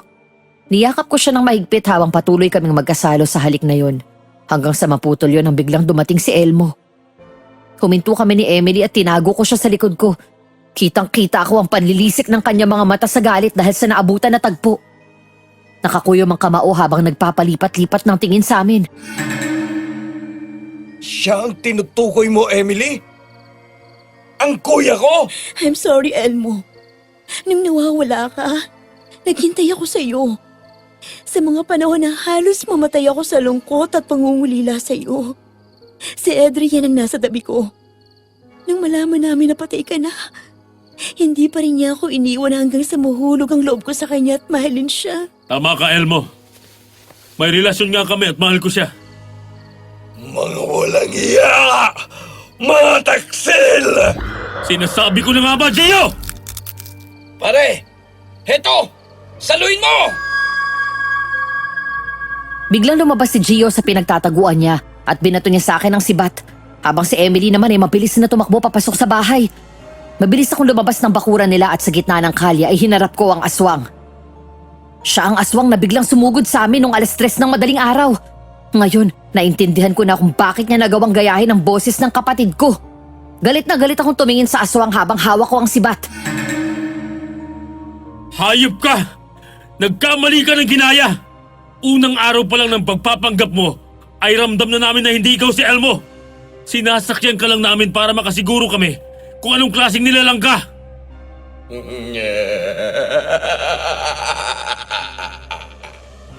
Gusto kita. Hindi mahinang utak mo. Galing kami sa mga lahi ng aswang na magaling kumopya ng muka at memorya ng kanilang biktima. Ngayon, sagutin mong tanong ko. Bakit si Elmo? Bakit ang kapatid kong ginaya mo? Matagal na namin siyang minamanmanan. Nagkataon lang na siyang napili ng pinuno ko. Pero hindi dapat yon ang tinatanong mo. Ang dapat mong itanong ay kung ano ang totoong ikinamatay ng kapatid mo. Demonyo ka! Ikaw ang pumatay sa kanya at hindi ang mga rebelde? Hindi ako, kundi ang pinuno ko. Kailangan niyang mamatay para magaya ko ang mukha niya at mapalitan ko siya sa pamilya ninyo. Pero, mabagal kumilos ang pinuno ko. Naging abala siya sa paggabol sa isang manunugis na kahit kailan ay hindi siya matapunan man lang ng pansin. Tumahimik ka! Dahil sa kabagalan mong kumilos, naunahan nila tayo. Mas nauna pang nakita ang bangkay ni Elmo kesa sa pagdating ko sa pamilya niya. Sherry? Tumahimik ka, aswang! Kung ayaw mo akong pumatay sa'yo. Oo, Adrian. Ako nga. Ang akala ko pa naman ay matibay sa tukso ang kapatid mo. Pero gaya rin siya ng ibang lalaki. Marupok at madaling magpadala sa tukso. Paano niyo pinatay si Elmo? Paano? Isang landi ko lang kay Elmo. Bumigay na agad siya. Nagtataka ka kung bakit kilala ko siya? Dahil matagal ko na kayo sinusubaybayan. Ikaw sana ang gusto kong kunin. Pero isa kang manunugis. Siyak na hindi ka mahuhulog sa bitag ko. Kaya ang kapatid mo na lang ang kinuha ko. Sinundan ko siya. Nagpanggap akong naninirahan sa bundok malapit sa kampo nila. Inakit ko siya. At may nangyari sa aming dalawa. Hayop ka! Kaya ba sa simula pa lang ay wala na akong tiwala sa'yo? Pero gaya ng inaasahan ko, mahina si Elmo. Matapos ang namagitan sa amin, ay bigla siyang nakonsensya nang maalala si Emily. Balak niya akong iwan, kaya pinatay ko siya. Mga demonyo kayo! Kinain ko ang laman loob niya bago ko siya sinama sa 4 ng bangkay ng sundalong pinatay ko. Pinatay mo na nga ang kapatid ko. Bakit kailangan mo pang ipakopya ang mukha niya? Para patayin ang ama mo. At pagkatapos kitang gamitin, ay ikaw naman ang papatayin ko. Buong buhay ko kayong hinanap. Pagkatapos ay sinubaybayan. Dahil kayo ng ama mo na dating manunugis ang umubos sa lahi namin! Kung ganon, isusunod ka na sa mga kalahi mo, animal ka! Kunin ang manunugis na yan! Huwag mo siyang papatayin! Nang sumugod ang aswang, mabilis ko siyang sinalubong. Sinubukan niya akong atakihin ng kuko niya, pero mabilis akong nakaiwas. Muli kong namataan ang kwintas na suot ng aswang. Ngayon sigurado na ako na yun ang dahilan kaya nakaligtas sila kahit gaano kalalim ang sugat nila. Nang salakayin niya ako ay muli akong umatras, sabay sipa ng malakas sa mukha nito. Nang subukan kong saksakin siya ng sibat, nagawa niyang pigilan ng kamay ko. Mula ngayon ay sa akin na si Elmo. Muli siyang mabubuhay, pero hindi bilang tao, kundi bilang aswang at maghahasik siya ng lagim. Nagkamali kayo ng taong biniktima dahil hindi ako papayag na lapastanganin yung alaala ng kapatid ko. Wala ka nang magagawa dahil nasa akin ang mukha ng kapatid mo. Hindi ikaw ang kapatid ko, kaya kaya kong sirain ang mukha mo! Habang hawak ng aswang ang sibat, bigla akong hinugot ang itak na nakasabit sa bewang ko. Pagkatapos ay mabilis ko siyang sinaksak sa tiyan. Malakas siyang umangil kaya lalo kong binaon ng talim sa loob ng katawan niya. Nang subukan niya akong kagatin, mabilis ko siyang sinipa ng malakas. Natumba siya kaya nahugot ang itak mula sa katawan niya. Adrian, ang kwintas! Kunin mo sa kanyang kwintas! Hindi ninyo makukuha sa akin ito. At hindi mo na makukuha sa akin ang mukhang ito! Dalawang bagay ang pinakaayoko sa lahat. Una, ang mga aswang. Pangalawa, ang mga magnanakaw. Lalo na kung ang ninakaw nila ay ang mahalaga sa buhay ko. Papatayin kita! Huwag! Sinabi ko na sa'yo na huwag mo siyang papatayin! Sa akin si Adrian! Walang sa'yo, Cherry. Kahit kailan, hindi ako papayag na mapunta sa'yo si Adrian. Sa akin lang ang mahal ko. Sumunod ka sa mga kalahi mo sa impyerno! Ang kwento nila sa akin, nagulat na lang sila nang biglang may sumaksak kay Cherry mula sa likod, gamit ang itak, at tinamaan ito sa puso. Sinundan yun ni Gio ng isa pang saksak sa dibdib at tumagos naman yun sa likod ng aswang. Pagkatapos ay hinila ni Emily ang suot nitong kwintas at binato kay Marilu. Pinukpok nito ng husto ang kwintas na gawa sa black marble stone hanggang sa mabasag ito.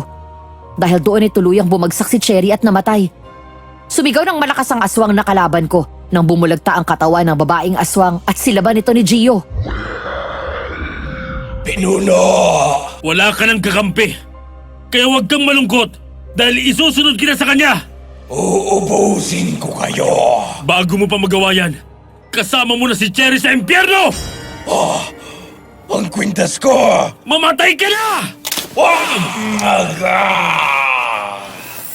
Dahil sa sorpresang pag-atake ni Emily kay Cherry, napunta doon ang atensyon ng aswang. Kaya sinamantala ko yun at nagawa kong hilahin ng kwintas na suot nito. Agad kong binato yun kay Gio at sinira nila ang pendant. Pagkatapos ay mabilis siyang sumugod sa akin. Binitawan ko ang sibat at mahigpit na hinawakan ng itak. Nang makalapit siya, agad akong umiwas sa pag-atake na matalas nitong kuko. Pagkatapos ay agad ko siyang sinagot sa pamamagitan ng malakas na suntok sa muka at tinadyakan ko siya. Nang tumakbo na naman ang aswang palapit sa akin, ngayon ay hinayaan ko na siyang sunggaban niya ako sa leeg at sinakal. Adrian! Panuurin mo kung paano ko patayin ang manunugis na ito, Emily. Pagkatapos ay magiging akin ka! Para sa'yo to, Elmo! Diyos ko! Adrian! Walang sino man ang pwedeng lumapastangan sa pangalan at alaala ng kapatid ko! Kahit kailan! Hindi ka magiging siya! Ay! Ah! Kasabay ng pagsaksak ni Gio sa dibdib ng aswang mula sa likod, bigla ko namang sinaksak ito sa mukha. Dahil doon ay nabitawan niya ako hanggang sa tuluyang bumagsak. Pagkatapos ay agad sinabuyan ni Gio ng gas ang katawan nito at sinilaban. Napalingon ako kay Emily nang tumakbo siya palapit sa akin at nagyakap kami ng mahigpit. Wala nang aswang, Elmo. Matatahimik ka na. Nabigyan na ng katarungan ng pagkamatay mo. Nasaktan ka ba? Ayos lang ako. Salamat sa Diyos. Siguro naman matatahimik na tayo. Oo. Dahil ito na ang huling gabi ng pagiging manunugis ko. Simula bukas, magiging normal na ang lahat. Salamat, Adrian. Maraming salamat. Isang taon na ang nakalipas mula noong huling beses kong makipaglaban at manugis ng mga aswang. Sa loob ng isang taon na yon, kinasal na kami ni Emily. Di ko na pinatagal pa, Madam Venus. Wala na rin namang saysay dahil alam naming dalawa na kami hanggang sa huli. Hindi na kami bumukod. Lumipat na lang kami ni Emily dun sa bahay dahil ayaw naming iwan mag-isa si tatay. Ngayon, bukod sa pag-aasikaso ko ng bukid namin, may trabaho rin ako kay Hepe sa malawak niyang farm. Ako na ngayon ang namamahala doon habang si Emily ay nagpapatuloy sa pananahi. Love, nandito na ako. Hi, love. Kumusta ang trabaho mo? Ayos naman. Maaga akong pinauwi ni Hepe dahil alam niyang naghihintay ka sa akin. Saktong dating mo. Katatapos ko lang magluto ng ulam. Kubarin mo yung t-shirt mo tapos maghugas ka na ng kamay mo. Ang tatay. Pauwi na sila. Sinusundo ko na kay Gio. Nga pala, huwag mong kakalimutan. Death anniversary ni Elmo. Oo. Naka-order na ako ng bulaklak na dadalhin natin. Sandali lang. Nasaan ang kiss ko? Oo nga pala. Lumapit siya sa akin at agad niya akong hinalikan ng matagal sa labi. Kahit na amoy pawis ako, yumakap sa akin si Emily. Ngumiti ako nang muli akong sinalubong ng maganda niyang mukha. Sa tuwing gumigising ako sa umaga, siya ang unang nakikita ko. Hindi ko akalain na ang babaeng akala ko'y hanggang sa tingin ko na lang mamahalin, siya pala ang babaeng nilaan ng Diyos para sa akin. Naalala mo ba yung sinabi ni Cherry nung gabing pinatay natin sila? Alin doon? Yung sinabi niya na may namagitan sa kanila ni Elmo. Hindi ka ba nagalit sa kanya nung nalaman mo yon? Nagalit? Siguro, konti. Pero hindi naman natin alam kung totoo nga yun o gawa-gawa lang ng buhang aswang na yun. Tsaka kung totoo man yun, hindi ko na rin masyadong inisip. Para saan pa? Para magalit ako. Wala na si Elmo. Alangan sumbatan ko siya sa puntod niya. Iniisip ko na lang na iligtas ako ng Panginoon sa matinding sakit. Love, salamat. Para saan? Una, dahil minahal mo ang kapatid ko. Sa kabila ng naging pagkukulang niya, hindi ka nagalit sa kanya. Pangalawa, dahil bago nawala si Elmo, nakita ko kung gaano siya kasaya nung kayo pang dalawa. Pangatlo, salamat dahil pinansin mo ko at minahal mo ko bilang ako. Salamat dahil akong pinili mong pakasalan. Dahil mahal kita, Adrian. Mahal na mahal kita. At wala akong ibang nakikita sa panaginip ko na makakasama ko hanggang sa pagtanda ko, kundi ikaw. Mahal na mahal din kita. Nangangako ako sa'yo. Magiging mabuting asawa ako sa'yo. At magiging mabuting ama ko sa mga magiging anak natin. Alam kong kaya mo yun at gagawin mo yun. Halika na nga. Kumain na tayo. Wow! Sinigang na baboy!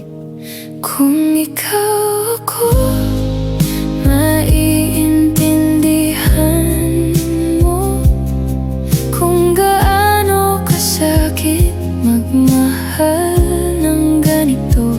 Kung ikaw ako, mararamdaman mo bakit ako unti-unting naglaho.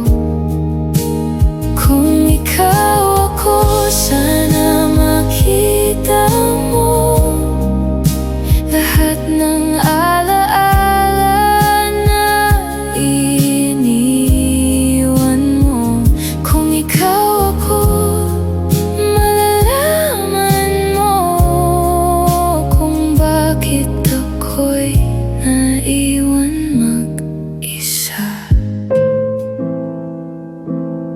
buhay ng isang manunugis ay hindi madali. Sa bawat gabing lumalabas kami para maghabol at makipaglaban sa aswang, parang nakalibing na rin ang isang paa namin sa hukay. Sa dami ng taong nailigtas ko at sa dami ng aswang na napatay ko, hanggang ngayon ay dala ko pa rin ang bigat ng katotohanang kung sino pa ang kapatid ko, siya pa ang di ko nagawang iligtas sa aswang. Di ko alam kung kailan ko mapapatawad ang sarili ko sa parting yun, Madam Venus. Hindi man ngayon, siguro balang araw. Kapag muli kami nagkita ni Elmo sa kabilang buhay at makahingi ako sa kanya ng tawad, baka doon, mapatawad ko na ang sarili ko. Sa kabila ng lungkot na tangan-tangan ko sa puso ko, nakakalimutan ko yon sa tuwing nakikita ko si Emily kasama ang 3 anak namin at nararamdaman ko ang pagmamahal nila sa akin. Hanggang dito na lamang at sana po ay nagustuhan ninyo at may natutunan kayo sa aking kwento. Maraming salamat po at patnubayan nawa kayo palagi ng Panginoon. Nagmamahal, Adrian.